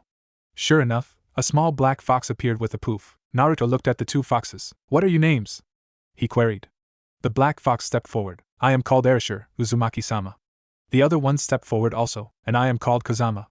Naruto nodded, and then spoke. Erashur, Kazama, there is a swordsman, a human named Kana, living somewhere in these mountains. Please see if you can find him. I will be waiting right here for you. The foxes nodded in unison. Hi, Uzumaki-sama, they chorused, before loping away, noses to the ground. Naruto climbed a bit further up the slope to a flatter place, and then squatted down, drawing out the chakra separation seal. An idea had just come to him, and he needed to get it down. The blonde surveyed the scroll with satisfaction and a strong sense of achievement. The scroll was halfway finished. He could hardly wait until he completed it. It would be his magnum opus, his masterpiece. The shinobi worked for hours, until the midday sun shone hotly down on the lone figure. Then a raven and a fox simultaneously appeared in front of him. They looked at each other, and then turned back to Naruto. "I have found him," stated Erasure. "Myself also," added Taka. Naruto thanked them, and then asked them to lead him to the swordsman. It was time. The blonde absent-mindedly followed his two summons through the rocky terrain, noticing vaguely that his surroundings were becoming more and more remote, as if the swordsman's location was a great deal off from civilization. Naruto was broken from his musings when the fox in front of him halted. The preteen looked up, only to see a black-clothed man standing in front of him. He had only time to think Kyuso. And then the stranger flew at him, long black hair fluttering behind him. Then, in a flash, his opponent drew a shiny, double-edged kodachi, and he knew.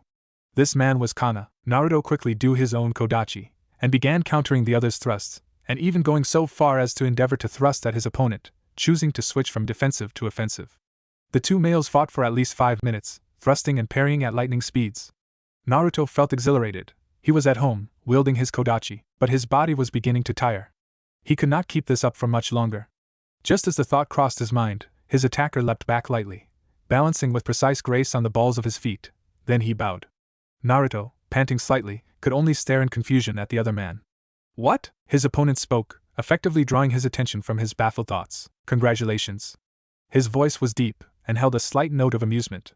Naruto stood. "Congratulations?" He repeated in his mind, incredulous. Then a burst of laughter issued from his lips, noticeably startling the other. The Jinchuriki laughed for a full 30 seconds before managing to control himself. Meeting the other's eyes, he grinned. "Sorry, but to say congratulations after you attack me with such ferocity is absurd. May I ask why you congratulate me? I already know your identity." The man raised an eyebrow, his surprised look replaced by one of slight curiosity. "Oh? And who might I be?" Naruto's eyes narrowed imperceptibly as he answered in a serious tone. "Kana, the greatest of swordsmen in the shinobi world." Kana let a self-deprecatory smile cross his face. The young boy was indeed smart. He already knew what he was here for, but he didn't know the other's name. "And why did you congratulate me?" queried Naruto patiently. Kana smiled. "I was congratulating you on being able to withstand my attack for more than 5 minutes. Even though you are obviously a beginner, you must be quite ardent and exceptional at handling your kodachi." Naruto smiled. Training so long and hard had paid off. "Yes," he replied. "However, I know that I am nowhere near exceptional, and I do not know the identity of my kodachi, which is why I am here.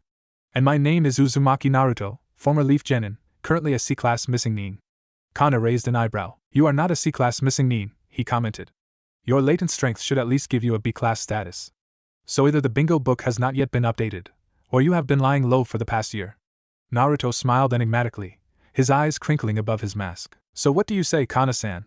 he queried. "Will you teach me? Or will you refuse?" Kana already knew his answer. Turning away, he threw the words over his shoulder. "Come. You will be a master of your kodachi, legendary thing that it is." And thus began Naruto's training with the legendary Kana. Naruto sat panting, underneath the shade of a convenient tree in Kana's private training grounds. His rapid breaths unconsciously slowed as he let his mind revert in time to the beginning of his training, when Kana had made him aware as to his kodachi's history and identity. Kana had told him of a kodachi wielded by a shinobi called Damoratsum during the First Great Shinobi War. The kodachi, Shin, was famous for its double-edged blade. The blade had 2 edges, a white edge that drained chakra, and a black edge that looked somewhat like black fire and was fatal to whoever it cut. The katana had disappeared on the battlefield. When Damora's body was found, the kodachi was nowhere to be seen, and had not been found for centuries, and had almost become a myth. However, the katana had one quirk: it chose its wielder. The person who it chose as its wielder would see it in all its glory, and other persons would only see a normal kodachi until its true wielder grasped it. Then it would reveal its true double-edged form. It had chosen Naruto. Naruto was the chosen wielder of Shin. Not even Kana himself could wield Shin. It had been about a year and a half now, and he had completed the Hiraishin no Jutsu and air manipulating technique, and 3/4 of the chakra separation seal, plus mastering some other, simpler jutsu. He could remember Kana's tone as clearly as if they were conversing right now. "Naruto," Kana began in a mysterious tone that Naruto would quickly come to recognize as reluctant admiration, "you impressed me greatly with your mastery of Shin when we met. Frankly, for someone your age, mastery of a kodachi, and one that great, at that level would be regarded as the work of a prodigy." The blonde smiled in recollection of the elation and gratitude that had filled his chest, giving him a buoyant feeling. It was the first time someone had complimented him on the results of his hard work. He returned to his memory. "Because of this," Kana continued, "I will endeavor to train you, and make you into the greatest of all swordsmen, greater than even myself." You have the potential, he continued, seeing Naruto's incredulous eyes. When I was your age, I was nowhere as proficient. A distant voice, rather urgent in tone, broke Naruto out of his musings. He focused on the voice. It was Kyuubi. What was he saying? Kana is calling you, Naruto. The fox sounded exasperated. Naruto nodded, heading back to the present world. His sensei was probably ready to spar again. Naruto blinked azure eyes, looking up at his teacher. I assume we are ready to begin again? He queried, grinning slightly, although this was only shown by a crinkling of his eyes. Kana smiled and nodded in reply. Yes, Naruto. He rumbled. We are going to test your proficiency on the sword moves we have gone through previously. Do not let me down. The blonde preteen jumped to his feet, his whole frame radiating eagerness. Of course I won't let you down, Kana-sensei, he replied quietly, reassuringly. I think I might even surprise you. Kana said nothing in reply, but knew very well that it might indeed be the case. Actually, Naruto had been surprising him from their first encounter, especially when he found out the boy's true age. Returning to the present, Kana got into a fighting stance and readied himself for the staggering attack he knew was sure to come. What attack would he use first? His question was soon answered. Naruto charged forward gracefully, his pliant body flexing with the strangely feline run he had adopted since coming to train with Kana. Odori no Rasensuki. Kana smiled to himself. He had had a feeling that the blonde would attack with this particular style first. It was one of his favorites. Naruto flew at his teacher and the two males began an intricate sword dance, their respective katana flying through the air at speeds so high only a dijutsu similar to the Sharingan could follow it. Within 20 minutes they had completed the sword dance, thrusting and parrying like true masters of the sword. Then Naruto switched dances. Odori no Tsurakasuki. The two opponents subtly shifted stances, and the intricately beautiful dance began again. This one was more elaborate than the previous dance, having more sword flourishes and footwork. Kana was, to say the least, impressed. This dance was the hardest of all he had taught Naruto, and the young blonde had mastered it. With a few years of experience under his belt, he would easily surpass Kana. His eyes widened slightly. They had already completed the dance, and now Naruto was switching again. Yugir Katameshi Aikiba. Kana was forced to go on the defensive as his student began the aggressive swordplay, jabbing and thrusting with obvious, deadly strength. The teacher stumbled slightly at the end of a particularly vicious thrust, his strong arms vibrating a bit from the tremors passing through their respective katanas from the force of the thrust and parry. The two shinobi continued to fight in the same aggressive, slightly animalistic style, Naruto occasionally reverting to a defensive position when his teacher made a particularly quick, ferocious thrust. Exhilaration ran through their bodies, their chakras shifting and molding like the dance they were currently utilizing. Then Naruto changed his stance again. Odori no Shaoshigufu. The dance shifted, and became gentler, but the speed increased, befitting the tornado name. The speed of their moves increased until their hands and katanas were a blur, like an actual tornado. Kana smiled grimly as he parried blows from Naruto's katana. His student was a formidable foe. The dance went on for a few more minutes, and then changed again. The duo went through two more dances, Odori no Haikesuki and Odori no Jujin, before Naruto shifted into a stance that Kana was entirely unfamiliar with. His student grinned triumphantly under his mask at his sensei's surprise before crying out, Akuma no Odori no Uzumaki. The teacher was forced to call on every tactic he knew or owned to counter the whirlwind barrage of attacks pressing in on him from all directions. He could only watch and wonder as his student proceeded to thoroughly amaze him with his proficiency. He had never seen this dance before. It must be something that Naruto created, and the surprise he mentioned earlier. Kana's eyes widened even more as once again, Naruto shifted into another unfamiliar stance. Odori no Gogyasuki! Cried Naruto, lunging forward and beginning an even more elaborate dance than the Odori no Tsurakasuki. This one was more graceful, a true dance speaking of a fiery passion coming from one's heart and consuming the moon in its flaming arms, a dance born out of despair and triumph over depression, a dance reflecting his student's soul. The blonde mentioned came to a slow halt, his chest heaving slightly. His eyes crinkled as he took a look at his sensei's utterly blown-away expression. The two shinobi straightened and looked each other in the eye, clam azure blue meeting fathomless black ones, before Kana sank into a low bow. I hereby acknowledge you as my superior, Uzumaki Naruto. You have surpassed me, Kana, and I am no longer worthy of being your teacher. Now we are comrades, one of whom is both the younger and the greater. I bid you goodbye and good luck in the world of shinobi. Kana straightened and embraced his student in fatherly pride. It was true, Naruto's personality had endeared him to Kana, and the blonde became the son he had never had. Arigato, Kana-sensei, said Naruto quietly, releasing his foster father and closest friend, and former teacher. No more was said. Naruto packed his possessions and the two males rested before Naruto hoisted his backpack for the first time in a year and a half, ready to leave. With a wave and a poof, Naruto had left the mountain, and in a matter of seconds, reappeared in front of Iwagakure no Sato's main gates with a strong gust of wind. The blonde turned away from the gate and began the long trek back to Kumogakure. He was in no hurry. Besides, if he hurried, it would still take him all of 3 weeks, instead of the usual month. So he had absolutely no real reason to hurry. During the next 2 weeks, Naruto completed the chakra separation seal, and now a small crimson fox rode on his shoulders as he sped through the trees and other foliage. Kyuubi had opted for an animal form rather than a human one as it would raise too many questions, and Naruto had placed an expert genjutsu on the fox to reduce him from the size of a horse down to a normal pup. The story would be that Naruto had encountered a dying mother fox on his way from a Wagakure on Sato and stopped to help her, when he had seen the small pup peeking out from under her mutilated and dying body. He had been unable to save the mother and adopted the pup, naming him Tenshi. Kyuubi/Tenshi still had a normal mental link with the Jinchuriki, because of the bite/tattoo that he had given his host, and the fact that Kyuubi was still bound to Naruto by the seal, but Naruto would still understand him if he chose to communicate by barks or yips. The two had begun to learn how to fight together if needed. It was easy, since Kyuubi already had knowledge of fighting in Kitsune form, and Naruto himself already knew how foxes fought, due to Kyuubi's prior training. Naruto slowed down, spotting a clearing to his left. Kyuubi, I am going to stop and rest, maybe even train for about a day. Good idea. The fox on his shoulder replied through their mental link. The preteen turned into the clearing, landing solidly on his feet as he halted in its center. The Jinchuriki rested his backpack a few feet away and proceeded to make several hand seals. Another thing he had learned in the 2 weeks since he had left was the nature of his second chakra element, Suiton. He was not even nearly proficient in this element yet. He had just completed the Mizu Bunshin no Jutsu, a water clone, and had begun the Suiton, Daitapa, a jutsu that, when perfectly executed, would flood a large area with water. He was nowhere near covering the area required for full mastery of the technique. He could only cover about 100 meters with water. Naruto practiced for about 3 hours, and then collapsed beside an observing Kyuubi and his backpack for some well-deserved rest. It was an unspoken arrangement between Fox and Master, and then when Naruto slept, Kyuubi would take watch duty. A few hours later, when the sun had begun to set over the forest trees and the twittering of homebound birds flying overhead filled the trees, Naruto awoke slowly, blearily rubbing at his sleepy eyes. Naruto quickly consumed some ninja rations, and the comrades were again ready for travel. Naruto entered Amigakure no Sato for the second time in his entire life, noticing the respectful look sent his way. Kyuubi, on his shoulder, chuckled mentally. They must have gotten the new issue of the bingo book, he commented. Naruto grinned a feral grin under his mask. A week ago, 2 S-class Nuke-nin had been brutally, effortlessly slaughtered by an Akuma High, in the space of a few minutes.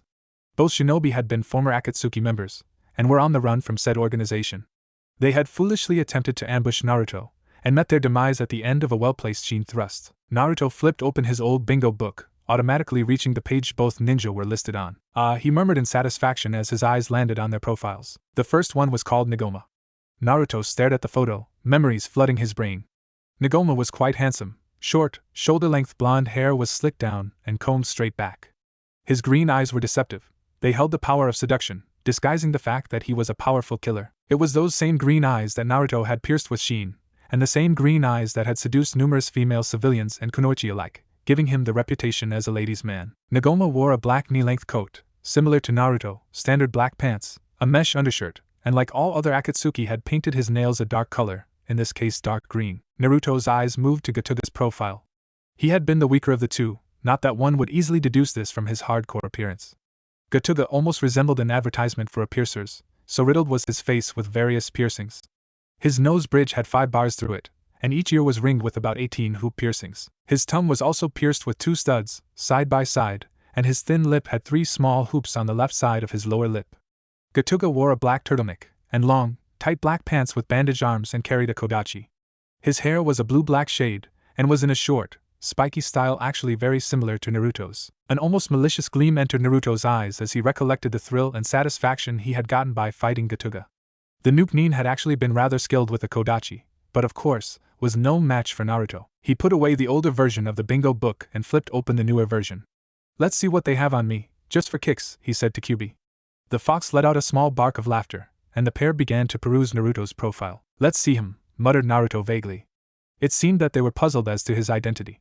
All they had was his general description, mentioning that he apparently was a missing nin from an unknown village, and wore a mask that obscured his features, and his status as an S-class nin. They also had estimated levels of his various strengths. His taijutsu, kenjutsu and ninjutsu levels were estimated to be at Kage level. However, his genjutsu was only at high chunin. He gaped when he saw his bounty. 45 million real? He screamed mentally in utter shock. That was quite a hefty sum. The Oto nin must want him badly to put up so much. Well, if Naruto had his way, he would be making sure that no one would be collecting that money anytime soon. Right now, he had to replenish his ninja ration supply and get some kunai custom made for his Hiraishin technique. No one, not even Kana, knew he had even created or completed the technique. Father-son, muttered Kyuubi again on his shoulder, the words coming out like a series of barks, growls and yips to the average ninja. Naruto frowned slightly. This was the second time he had heard Kyuubi muttering something about father and son in conjunction to his Hiraishin technique. What did the Kitsune demon mean? Father-son? He asked Kyuubi. The fox simply grunted in reply, and Naruto knew that the demon wasn't about to tell him. Well, at least not for now. The Jinchuriki shrugged. He had more important issues to attend to, like getting something to eat. Naruto sighed. It seemed that even though he avoided all things Konoha, it always found him in one way or another. The Jinchuriki's gaze roamed over the 4 Konoha ninja standing in front of him, assessing them, even as they assessed him, their eyes lingering on the small red fox on his shoulder. He had attempted to pass without incident, but they confronted him, and here he was, wondering how to get out of this mess without a fight. Naruto looked back at the ninja quartet, groaning mentally as he recognized them from the bingo book and vague memories of Konoha. Why did he have to meet this team? Hatake Kakashi, the renowned copy ninja, Sarutobi Asuma, Nara Shikaku, and Mitarashi Enko. His eyes lingered on the Kunoichi, taking her appearance in. She was the most unfamiliar to him. The Kunoichi was scantily dressed. She wore a full mesh bodysuit, and over that a dark orange skirt and an olive green trench coat that did little to preserve the minuscule amounts of modest she had left. Naruto scrutinized the Nara next. He looked exactly like Shikamaru, except an older, bearded version. The blonde's brow furrowed in puzzlement. Wasn't Nara Shikaka part of the famous Inoshikacho trio? Then, what was he doing in another team? The preteen's gaze moved to Sarutobi Asuma, and he nodded courteously to the older shinobi, seeing his teammates' surprised expressions. Asuma apparently had not broadcasted the news that he had met Akuma Hai. A voice drew Naruto from his speculation. Not going to attack? If you won't, we will. It was Mitarashi Enko. When Naruto merely looked at her, expressionless, the team looked at each other, and Asuma leapt forward, slashing at Naruto with his trench knives. A thrill shot through the preteen, and he quickly unsheathed his kodachi, Shin, running a sharp line of chakra along it. The kodachi responded in its usual fashion to its wielder, morphing from a normal double-edged katana to a bicolored, double-edged lethal weapon. The blade extended a few inches, the guard became black snakeskin leather, and the pommel glowed blue. Naruto grinned. Swordplay was his forte. But he would have to watch out for the Nara. Naruto looked quickly around. Too many trees, he thought. In a flash the Jinchuriki made a few hand signs, his hands going fast enough to be seen by the normal eye as a blur. Futen de Tapa, he called. Immediately, a huge gust of wind swept through the forested area, felling the trees and sweeping them far away from the battle scene. And just in time. As the trees fell and blew away, Naruto could see the Nara's shadow quickly retreat. He looked back at Asuma. This had to end now. It was now or never. I'm going to use one of the jutsu you taught me, he told Kyuubi through their mental link. The fox on his shoulders shifted and Naruto felt Kyuubi growl in response. Naruto focused on the battle and slipped into one of the many dances Kana taught him, quickly overpowering Asuma. Naruto's hands flew into another series of hand seals, and he cried, Kokwanjo no Jutsu. Immediately, Asuma stood still, and Naruto seized the chance, leaping like an acrobat over the shinobi, kodachi outstretched. He landed lightly on his feet, looking warily at the 3 remaining opponents. Kakashi, his distinctive gravity-defying silver hair glinting in the sunlight, stepped forward. What did you do to him? He asked, gesturing at Asuma. Naruto's eyes crinkled above his mask, telling Kakashi that he was either laughing or smiling. But Naruto remained silent. He calculated the time he had given Asuma to cancel the genjutsu. He wouldn't underestimate him. It was almost up. That meant that he had to defeat 3 Jounin-level opponents in 10 minutes. The blonde frowned. Hiraishin. It was his only chance. He would shunshin around the field, and mix in a Hiraishin. He gave a decisive nod, and before any of his opponents could move, flashed around the battlefield. Then, as he neared the Nara, he used Hiraishin, thanking Kami that he had thrown the Hiraishin kunai earlier. His Hiraishin technique was his other masterpiece. Naruto had put a complex chakra storage seal on each special seal-absorbent kunai, and filled it with his chakra, so that the seal would recognize the chakra signature. So when he threw the kunai, the seal would seem to shine brightly at him, and all he had to do was let the chakra in the special seal tug on his chakra. At first, he had instinctively resisted the tug, and the technique had failed. But when he allowed himself to be controlled by the tug of the kunai he focused on, he felt his body drawn into something that looked vaguely like a yellow tunnel. It was only after he did it for the first time that he realized that he was basically seeing his own afterimage in front of him. That is, his brain had already reached the point, but his body had not. The persons outside would not see him, as the yellow tunnel was purely mental. He had figured out that the yellow was purely his hair color after dyeing his hair red. The tunnel had turned red. In the tunnel, everything became slower. In short, A shinobi using Shunshin looked as if he were merely jogging from one spot to another. The Hiratian was undefeatable. Plus, if ever he died, and the Kana were found, there was a special part of the seal that released the chakra stored there, so that someone else besides him could use it. His legacy could be passed down. Naruto could see the Nara through the translucent sides of the yellow Hiratian tunnel. The Jinchuriki quickly knocked him unconscious using the guard of his Kodachi, as he passed his opponents faster than even Kakashi's Sharingan could see. Wait, Sharingan, Kyuubi, he'll realize I'm a Jinchuriki, he said, panicked, to the demon. Actually, no. Kyuubi reassured calmly. There is an SS-class genjutsu on your chakra system, making it look like any normal shinobi's. I put it on you just before you went to Kana. Not even Sharingan and Byakugan can detect this genjutsu. Naruto sighed in relief. Thanks, Kyuubi, he said, and meant it. An idea came to mind, and he quickly made some hand seals. Futen, Tatsumaki Oni. That would probably deal with Enko and Kakashi. The Sharingan user couldn't copy this one. A mini tornado whipped up, and Naruto, using his hands to control it, directed it at Kakashi and Enko. They didn't have a chance. Enko was sucked up by the winds before she could react, and flung brutally on the ground, hard enough to render her instantly unconscious. Then Naruto focused on Kakashi, who was badly buffeted, but still standing. He would have to use another jutsu, Futen Kaze Yaiba. Invisible blades of wind suddenly cut mercilessly at the copy ninja, tearing his flesh to ribbons. Blood spurted, and Kakashi fell like a useless marionette. Naruto dispassionately surveyed the scene before him, and then summoned a raven. AI, take me about 10 miles from here, he told his summons. He needed to get away, and fast. The raven bowed his head and allowed Naruto to climb onto its back. Then it spread enormous wings and took off with one smoother, powerful flap. As they flew, Naruto and Kyuubi reviewed the battle in their heads. That was a good battle, Kyuubi commented. Yeah. The frown didn't leave Naruto's face. Something had just occurred to him. He had forgotten all about Dijutsu like the Sharingan whilst fighting. A Dijutsu like that enabled its user to match almost anyone, provided they had the required amount of chakra. This was not exactly an extremely serious problem to Naruto in terms of the chakra supply. It was that the abilities of the Sharingan, the copying abilities, were more than enough to counter many jutsu, thus rendering some of the opponent's abilities null and void. In a battle, each jutsu a shinobi had in his arsenal gave him an edge on the opponent, and if each jutsu was rendered useless, then that shinobi was in trouble. Naruto frowned again. He needed to find a way to counteract the Sharingan, just in case he had to fight Kakashi, Sasuke, or Kami forbid Itachi, he thought again. The most obvious way to counteract the Sharingan's copying abilities was to make sure it had nothing to copy. But how? There were a few jutsus without hand seals, but not nearly enough in his respective chakra elements, and not all jutsus could be converted to be done sans hand seals. He would just have to learn to do the hand seals for all the jutsu he knew that were B rank or below at an extremely fast rate. Also, those that he used rather frequently, he could work on doing without the hand seals. But he knew that he couldn't do many A-rank jutsu at the speed required to give Sharingan a run for its money, and he definitely could not do any S-rank jutsu hand seals that fast.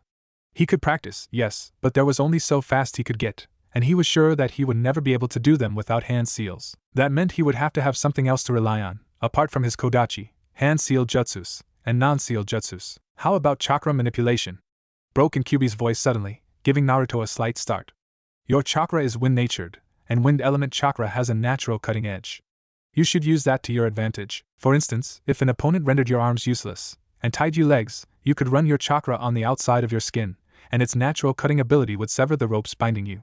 You wouldn't even have to concentrate on giving it a cutting edge like other ninja with different chakra elements. A smile spread across Naruto's face. Kyuubi's idea was pure genius. Thanks, Kyuubi, he said to the demon. You just gave me an idea. Kyuubi's curiosity was aroused. What idea? He aside. Naruto smiled slightly before answering. Well, you talked about running chakra down my body, and it gave me inspiration. If I coat my fingers in chakra, a normal shinobi will not be able to see it, and because of the natural cutting edge that my wind element chakra has, I will be able to cut them with just a touch. Kyuubi's eyes widened. Now that was pure genius. Naruto thought some more, as another idea entered his head. He was jerked from his train of thought, however, when the raven stopped, landing gently on the ground. We are here, Uzumaki-sama, AI informed Naruto. The blonde slid off the raven's back, thanked him absent-mindedly, and sat on the ground as the raven poofed away. Then he snapped his fingers suddenly, and drew out a blank scroll and his reed pen, and began writing furiously. When he had finished recording his thoughts, he resealed the scroll, and turned to Kyuubi/Tenchi. We'll camp here for tonight. The duo set up camp, and were soon asleep, their bodies exhausted. Naruto silently reviewed the jutsus he could do with super-fast hand seals, as he and Kyuubi sped through the trees. A smirk grew on his masked face as he realized that there were quite a few.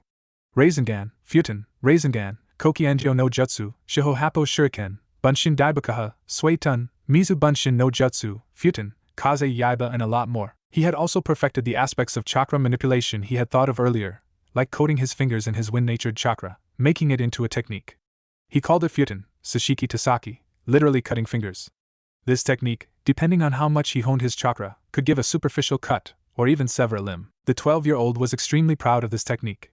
Not even Sharingan could counteract it. He had exploited his wind-natured chakra even more in the past few days, and come up with 3 techniques, one involving Shin, and the other an actual technique. The one with Shin had occurred to him when he was practicing with the Kodachi one day, running the chakra along the blade. He had put 2 and 2 together, realizing that if his chakra had natural cutting ability, and his sword a cutting edge, then the damage wreaked on his opponent if he stabbed him with a combination of the 2 was almost incomprehensible. The other was more complicated, and was more like a hybrid of Rasengan and Sashiki Tasaki. He called it Futon, Rensei Yud, the drilling arm. In this jutsu, he surrounded each of his arms with chakra, and then rotated the chakra around his arms so that they resembled twin drills. The destructive power of this jutsu was off the charts. The first time he had tried it, on a tree, it had almost done more damage than a Rasengan. The third technique was simply chakra manipulation.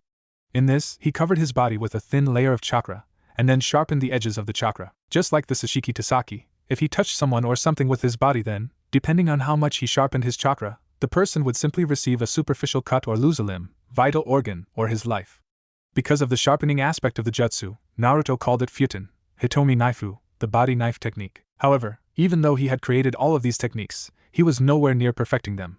His chakra control was only as good as it could get at his age, much less with the enormous amounts of chakra he had. Plus, he was unable to make the chakra for the Hitomi Naifu cover his body evenly to create an excellent defensive offense. In addition, the Rensei Yu's recoil always managed to harm him superficially.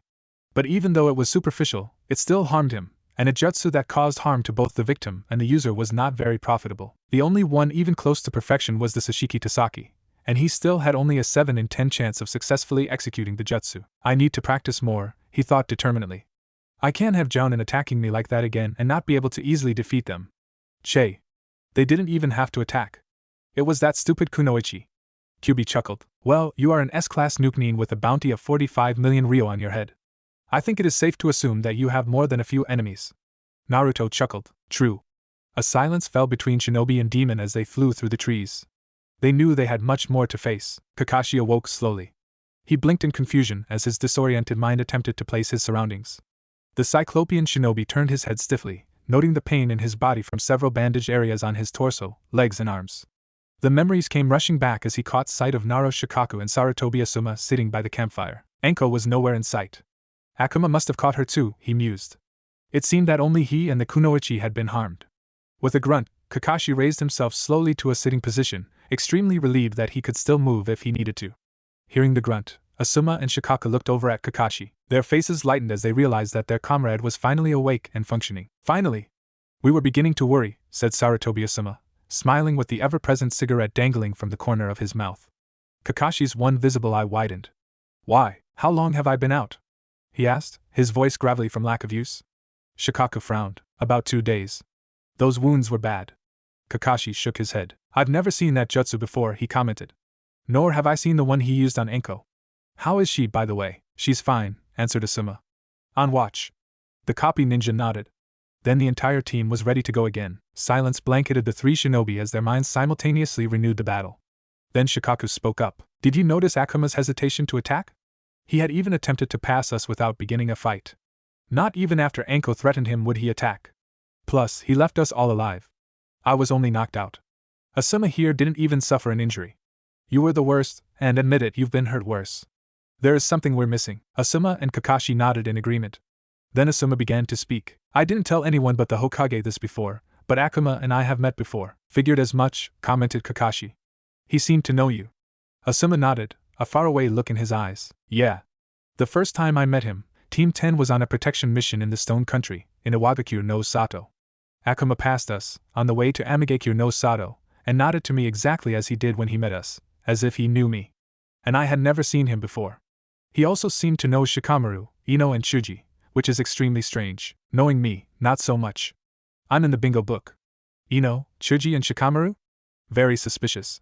They haven't even been out of the village properly, and they're not even half strong or experienced enough to be in the bingo book, or even gain a reputation of their own. He even rescued Ino when she was kidnapped by a rogue Iwa Nin in Amigakure. That shinobi is extremely skilled with his kodachi. He was just playing with me when I attacked him. He's definitely improved since the last time I saw him. His chakra's off the charts. Shikaka shook his head. That shinobi is one big mystery. And what of the fox on his shoulder? Asuma shrugged. That I don't know about. He didn't have it when I saw him last. Kakashi spoke up. I don't know what it is, but that shinobi was strangely familiar somehow. I just felt as if I knew him somehow, from somewhere. Another silence fell on the trio, as they tried to make sense of their observations, but to no avail. After a few minutes, Shikaka stood. How do you feel about traveling today, Kakashi? He queried. Kakashi shrugged carefully, assessing his body. I can travel. How far are we from Konoha, exactly? Asuma answered. About 5 days' worth of traveling. We carried you. Kakashi's eyes crinkled. I think I can manage it. When are you leaving? Right now, after we eat, replied Shikaku. The Nara called the kunoichi and the quartet had a quick, tasteless meal of ninja rations. Then they packed up the tents and other items, extinguished the fire, and set out for Konoha. They had information for the Sandaime Hokage. As Kakashi's wounds were not serious enough to hinder his traveling speed, they could travel normally. The team soon reached the gates of Konoha, greeting the Jounin at the gates as they entered their village. The group of Jounin headed directly for the Hokage's office. The sooner this information was circulated, the better. Within minutes, the 3 shinobi and 1 kunoichi were assembled respectfully in front of the Sandaime Hokage. Back safely, I see, commented the Sandaime. How was the mission? Nara Shikaku stepped forward. He had been made team leader because of his skills in strategy and diplomacy, and now was the time to put these skills to the test. The mission was successful, Hokage-sama. However, we encountered an S-class shinobi, a missing nin, on our way back. The Hokage became alert. Seeing this, Shikaku continued. The shinobi is called Akamahai. No information is known on him, except that he is a missing nin, and apparently defeated 2 Akatsuki without breaking a sweat. When we encountered him, however, he did not seem inclined to fight, even after Mitarashi Enko spoke to him provocatively, and gave him an ultimatum. When we attacked, he retaliated, but barely. We were defeated in under 20 minutes. 2 unknown jutsus were used on Kakashi and Enko. I was knocked out, and Asuma was caught in a genjutsu. He also carried a small crimson fox on his shoulder, and is extremely proficient with a kodachi. Sandaime steepled his fingers, his face taking on a thoughtful look. Arigato gozaimasu, Shikaku. I will think more on this matter. For now, avoid the nin. I will have him investigated. You are dismissed. The 4 ninja bowed and shined away. As they disappeared, Sarutobi leaned back in his large, comfortable door. Akumahai, S-class nuke nin, brutally slaughtered 3 ex-Akatsuki, but hesitated to harm 4 Konoha Jounin. Something was missing, but what? The Sandaime had a feeling maybe he should investigate this one himself. Sarutobi considered the idea in depth. Yes, he would do it. It was highly irregular, almost unheard of, but he had no paperwork. For once, all relations were stable, there was no sight of Orochimaru or the Akatsuki, and he had not taken a vacation in a while. A vacation he could use it as his cover. The decision was made. Sarutobi would investigate this himself. Naruto walked sedately through Kumogakure's gates, nodding politely to the 2 Jounin at the guard booth. As he passed through the gates, he relaxed.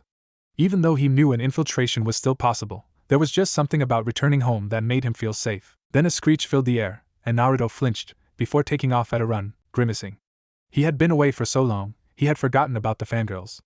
The ground behind him shook as about 40 kunoichi chased him through the streets of Kumogakure. The worst part about them was that they were not just wannabe kunoichi who were easy to shake off.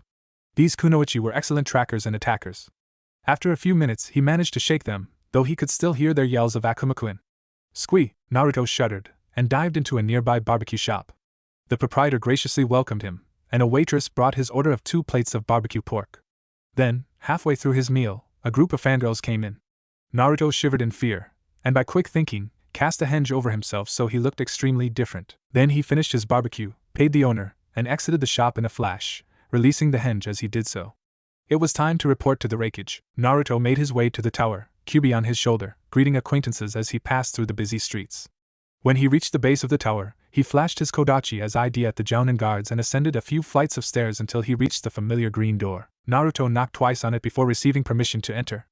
The masked blonde quietly opened the door and entered the room, shutting the door softly behind him. Then he looked around, and suffered the shock of his life.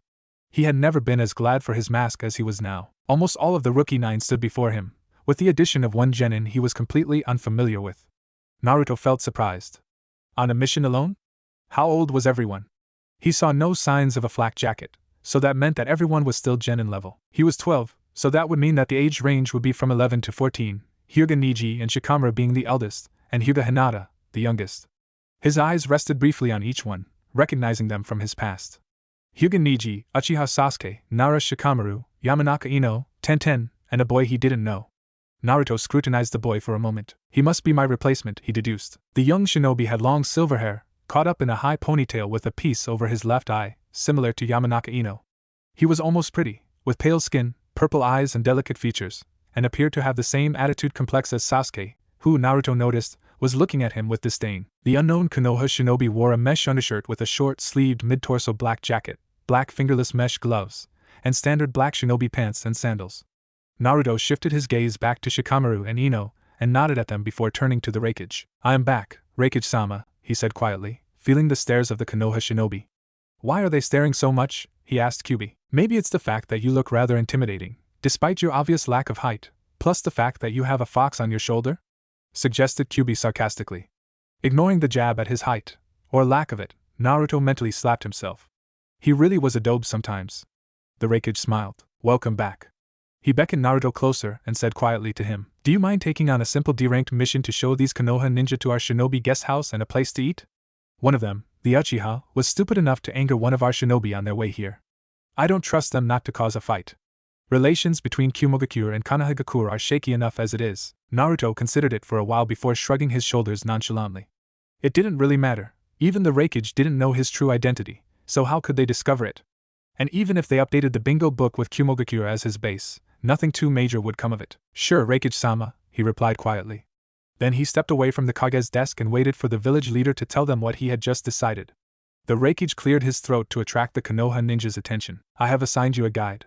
He gestured to the silent Naruto, and Shikamaru's eyes narrowed. Akuma here will give you an escort to a place to eat and show you to our shinobi guest house. Shikamaru, obviously the leader of the group, bowed slightly and diplomatically thanked the Raikage for his generosity. But it was obvious to Naruto that Shikamaru knew exactly why they had been assigned a guide. Ino stared discreetly at their guide, the Akuma High. It seemed that he had instantly recognized her and Shikamaru, just as they recognized him. The blonde Kunoichi gazed at the small crimson fox on his shoulder. When did he get it? He had not possessed it the last time she saw him. That fox was no pet. She made a mental note to warn the others, just in case. A voice broke her out of her reverie. Sasuke was speaking to their shinobi escort. Your name? He queried arrogantly to the other, who was barely as tall as him. Ino bit back a groan. Sasuke was so disgusting. If the other ninja was shorter than him, it did not mean that Sasuke was the better of the two. In fact, everyone with half a brain should be able to tell that Akuma could kill them all with his pinky finger. She looked at Sasuke again, shaking her head. Just because he had been promoted to Elite Genin after their last A-ranked mission, that had been mistakenly labeled a C rank, he felt as if he were the strongest shinobi ever. What was Kakashi teaching them? Any good shinobi would know that their guide was an extremely powerful ninja, even if they didn't pick up that he was a missing nin. Ino turned back to the one-sided conversation. Akuma had ignored the arrogant question, opting instead to ask Tenten if they preferred to eat or rest first. Tenten turned to Shikamaru. The lazy genin thought for a while, then responded to Tenten that they should probably secure lodgings first. Their guide nodded and continued down the road. Meanwhile, Sasuke was fuming at being ignored by both his teammates and the lowly guide. He decided to ask again. What is your name? He queried, less arrogantly. The masked shinobi turned slightly to face Sasuke. The mask reminded the team's 7-member distinctly of his sensei, but the wearer's manner did not. His sensei was easygoing. This stranger was a no-nonsense person. I do not wish to disclose that fact. Sasuke got so angry, he shut up. Tenten snickered as the small group came into view of the guest house. Sasuke was always lording it over others in Konoha. Now it was his time to see how it felt. She exchanged an amused glance with Ino as they entered the guest house. Their guide gestured to Shikamaru. You should go ahead and reserve your rooms, he recommended quietly. Shikamaru nodded and stepped up to the receptionist. The lazy Naro shinobi absent-mindedly gave the fangirl receptionist the list of rooms needed. However, his outward appearance belied what was really going on behind his blank exterior. His mind was in turmoil. Akuma High.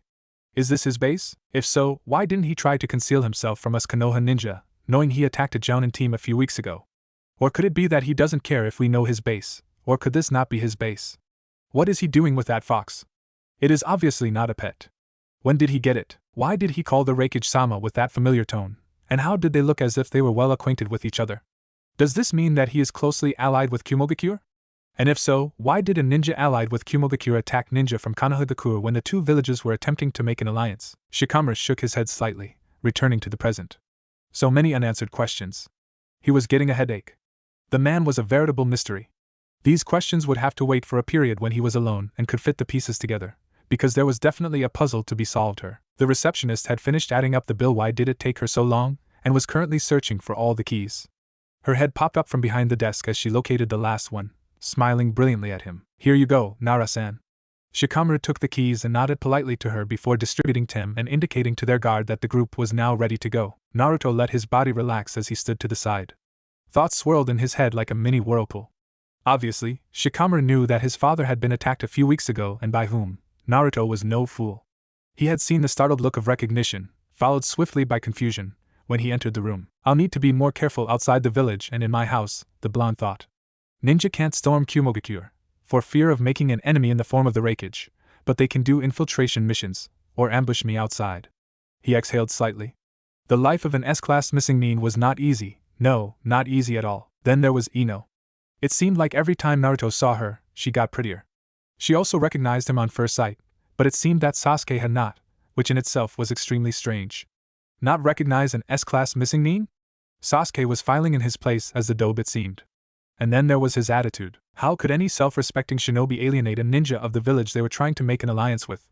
Especially one who seemed to be close to the Hokage? Naruto's fingers practically itched to punch some sense into the arrogant bastard. Naruto suddenly returned to the present as he heard Shikamaru clear his throat. The group was ready to eat. Wordlessly, Naruto turned out of the shinobi guest house and headed for the best barbecue restaurant in town. As the small group trudged down the main street of Kyuubi, Sasuke was quiet. This was mainly because Tenten and Ino, in hushed, displeased whispers, had informed him of the identity of their guide and the ninja he had attempted to lord it over. Kami, how could he have been so stupid? Akuma Hai. Why didn't he recognize the S-class nuke nin? Inadvertently, another S-class nuke nin filled his mind, and he growled. He would not go there. He had sworn to Sandaime not to go after Itachi, no matter what happened. Sasuke still didn't know exactly what happened on the night of the infamous Uchiha clan massacre, but the Hokage had dropped enough hints for him to pick up that Itachi should not be the one he should direct his anger at. He wasn't stupid. He knew that the Uchiha had started to become corrupt. Sasuke scowled. He would not fall like any of the other Uchiha, not like Itachi, who became hunted, and certainly not like his weak family members, who couldn't even fight to save themselves. They were not worthy of being Uchihas. He was the last and the best Uchiha. Itachi didn't count. He would revive his clan, and make it even stronger, and greater than it had ever been, by himself. He didn't need anyone except a wife. Maybe Sakura. That girl was getting smarter and stronger, plus she thought he liked her. Yes, Sakura would be the one. At least she was pleasing to look at, since she had grown into her forehead. Plus, she didn't like the dobe. The last Uchiha smirked. Life was much better without the blonde idiot. Good riddance, dobe, he thought maliciously. His thoughts returned to Sakura. Haruno Sakura, you are mine, he declared mentally. You will aid me in reviving my clan. The motley group of ninja turned off of the main road onto a quieter, yet still busy secondary one, their silent guide leading the way. They walked in silence for about a minute, then without warning, a shuriken flew out of nowhere, heading on a deadly path for Akuma. The Konoha ninja were too surprised to act. They could only watch, frozen, as the missile advanced on the shinobi. But their fears were unnecessary.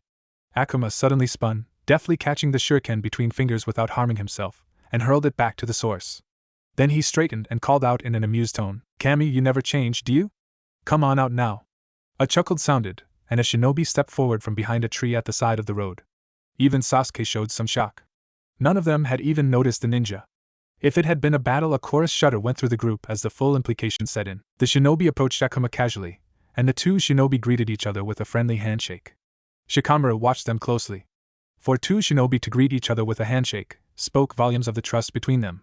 It was way too easy to slip a poisoned saban into another's wrist during a handshake. The two men's knuckles turned white with force as they shook. Again, a handshake wasn't all it seemed.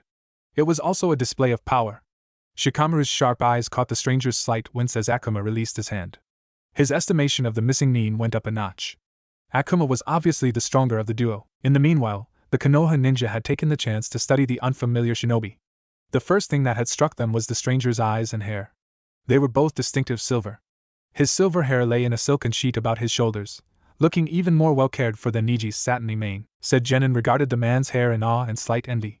The unknown shinobi wore a mesh shirt, black cargo pants, and over the mesh shirt, a black jacket that looked similar to the Konoha nin's Chunin vest. "Sup, Akuma," the unknown man said, grinning. He was taller than Akuma by about a foot, suddenly emphasizing the Konoha genin that based on his stature, Akuma was just about their age, or very short for his age. The former seemed more probable, somehow. However, it only raised more questions in their minds. Who was this young ninja who was obviously stronger than a jounin? And what rank was he? "I can never catch you, can I?" the man continued. Akuma shook his blonde head, and the genin, used to mask wearers from Hatake Kakashi, could see that he was smiling rather exasperatedly. "You've been trying since the first time we met. Why don't you just give up?" The silver-haired shinobi shook his head, luminous locks flying in vehement denial. "Never." He grinned. Then he turned to the watching Konoha nin. "Hey Akuma, who are these?"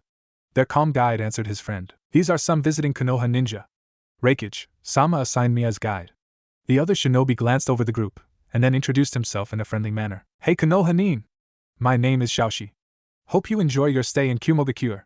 Don't let Akuma here spoil it for you." He chuckled mischievously as a vein popped on Akuma's forehead. "I'd better be going," he finished hurriedly, poofing away. Akuma turned back to the group, muttering under his breath, "Can't believe he is older than me tch." He regained his usual cool demeanor and gestured for them to follow him into a certain barbecue shop, not far from where they were currently standing. The group walked into the shop, and the proprietor greeted Naruto with a small smile. It was the same barbecue shop that he had ducked into earlier in the day. Naruto returned the greeting and walked over to a booth large enough for all the Konoha nin to sit at. The waitress came to take their orders, immediately gaining a flirtatious air when she arrived.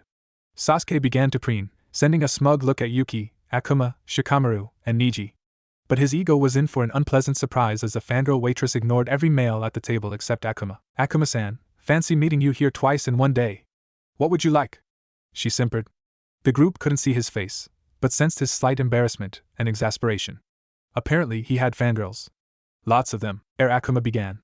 "Well, actually I'm a guide for these ninja from Konoha. Reikage-sama told me to, show them around for a bit." The girl beamed. "Oh, that's wonderful," she breathed, batting her lashes coyly. Akuma shuddered slightly, and Shikamaru and Niji smirked. The quintessential curse of the fangirl had struck. The waitress turned to the group. "Hello, what can I get you?" she queried in a disinterested tone, not even looking at Sasuke. The group placed their orders, Sasuke still in shock. How could there be a member of the female sex who couldn't resist his charms? Tenten, Ino and Hinata came to mind, but he shrugged it off. They didn't count. But he was an Uchiha. Uchihas were to be swooned over. The last Uchiha returned quickly to the present as a large plate of steaming, aromatic barbecue pork was rested in the center of the table. Sasuke pushed his brooding thoughts to a corner of his mind and began to eat. His thoughts could wait until later. In about an hour and a half, they had polished off the 2 large plates of delicious barbecue pork, Akuma still managing to eat with his mask on. The Konoha ninja turned away in frustration. Did the masked ninja have a convention every year on how to eat without revealing their faces or something? Akuma rose to his feet and approached the proprietor at the front to pay him the bill. The group followed him, nodding at the proprietor as they passed. It was time to return to the shinobi guest house. The Konoha genin followed their guide back to the guest house and bid him goodbye. "Arigato gozaimasu, Akuma-san," said Ino and Tenten in unison, bowing slightly. Akuma gave them a slight nod and raised his hand in farewell as he walked away. A pair of sharp, observant brown eyes followed the retreating figure of Akuma High. "So he's allied with Kyuubi," the observer mused silently. So did the Reikage know of the attack? Probably not. He wouldn't have agreed to the treaty if he knew Konoha shinobi had made the first threatening move. Sarutobi put his aged hands together in a familiar sequence of seals. He shook his head as the genjutsu settled on him, making him invisible. Being Hokage took away the thrill of going on missions, but now was not the time to reminiscence. The longer he stayed away from Konoha, the higher the chances of the discovery of his absence, and the chances of something bad happening as a result. Sarutobi walked behind the shinobi, making sure to keep a sharp eye out for person with Jujutsu abilities like the Sharingan and Byakugan, just in case. Akuma walked on, oblivious to the Hokage stalking him. The young shinobi turned sharply off of the main road onto a hidden pathway, and began walking up the stone walk. Sarutobi followed, ever conscious of physical traps and genjutsus. As the shinobi entered his house, Sarutobi slipped around to the side, angling his path so he could get a glimpse of the shinobi inside his house. However, the Sandaime Hokage found he was unable to discern anything inside the house. A smile of surprise crossed his face. This young ninja is truly worthy of his reputation. A genjutsu? Well, I am the Hokage for a reason. Sarutobi made a long sequence of hand seals. Genjutsu, Chuwa no Jutsu. The Kage's body began to shift, becoming translucent in some areas, hazy in others. He looked like a cross between a shimmering mirage and a smoke screen. Sarutobi nodded in satisfaction. This was a genjutsu of his own creation. It could neutralize any genjutsu cast on him, or in an area he wished to enter. Sarutobi nodded again. He could see through the windows of the house. It had worked.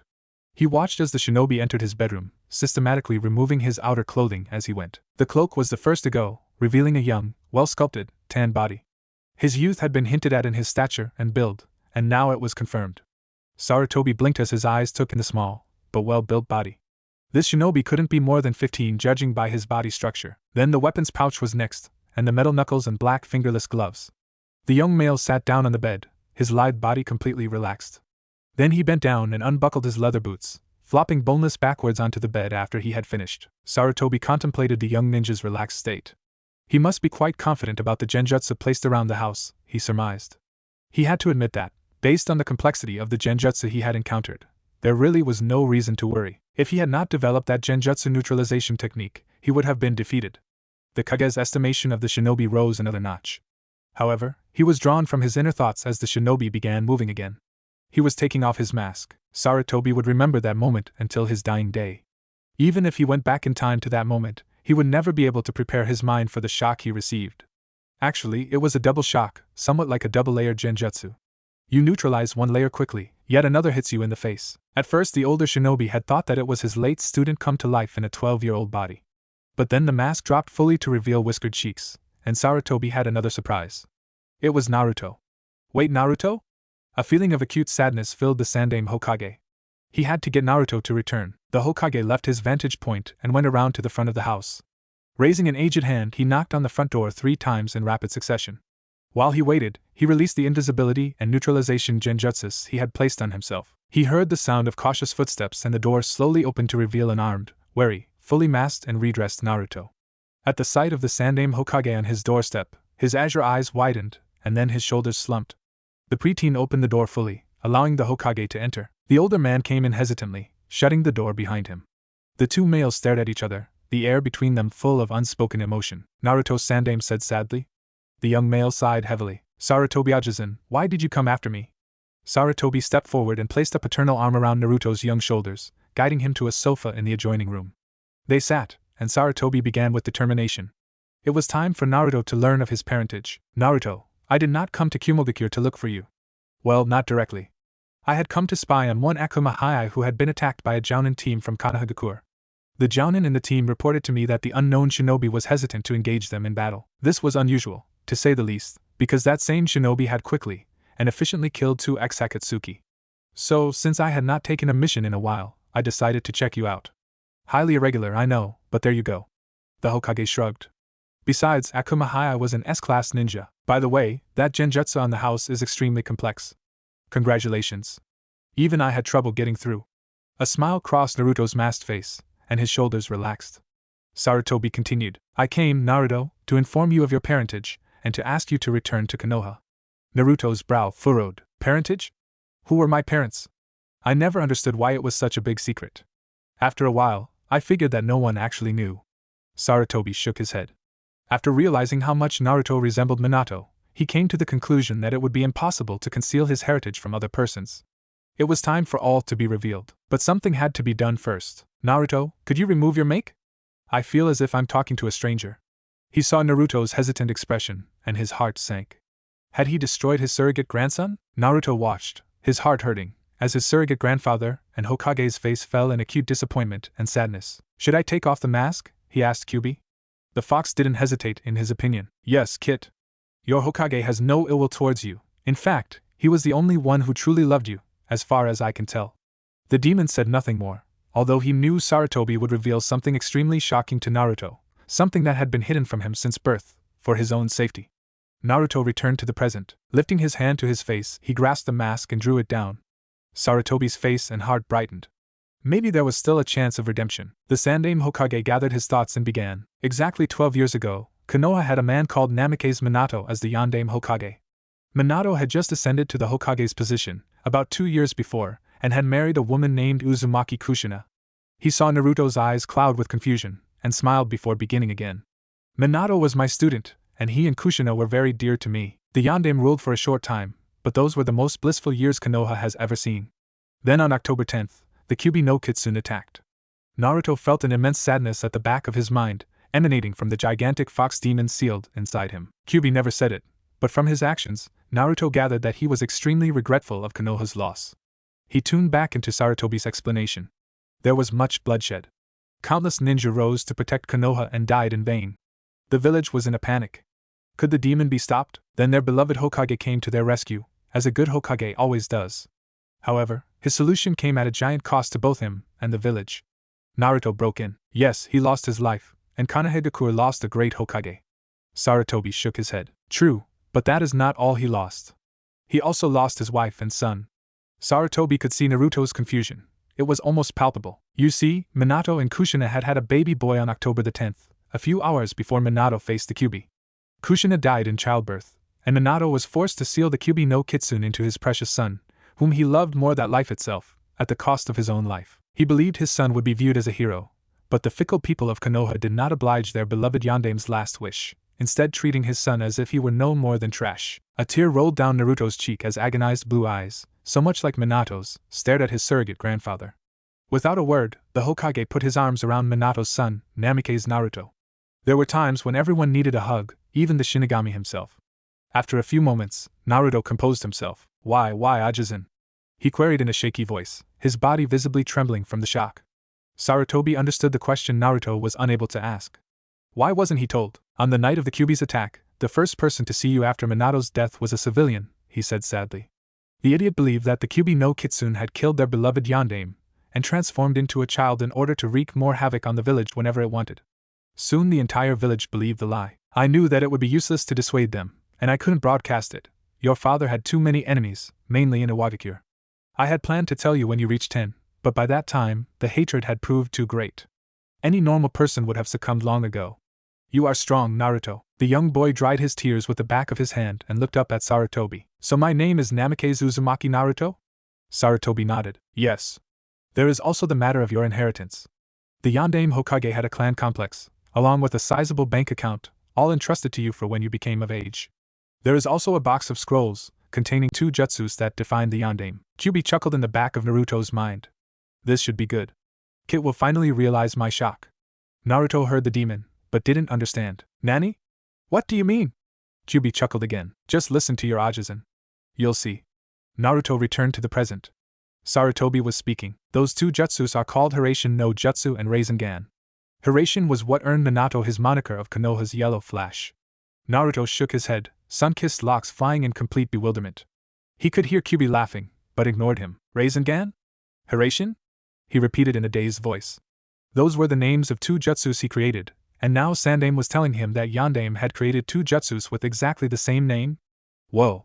Naruto looked up at Sarutobi, his face expressing his disbelief. Sarutobi smiled down at him. Are you familiar with the names? He asked. Naruto smirked. Hell yeah? However, he simply nodded, holding up his hand when Sarutobi began to speak again. He held his right hand out in front of him, between himself and Sarutobi, and began gathering and molding chakra. A small, bright blue sphere of concentrated chakra began to appear out of thin air, swirling furiously and rapidly growing to the size of a fist-sized rock. Naruto looked at Sarutobi. Is this what the Yandame called Rasengan?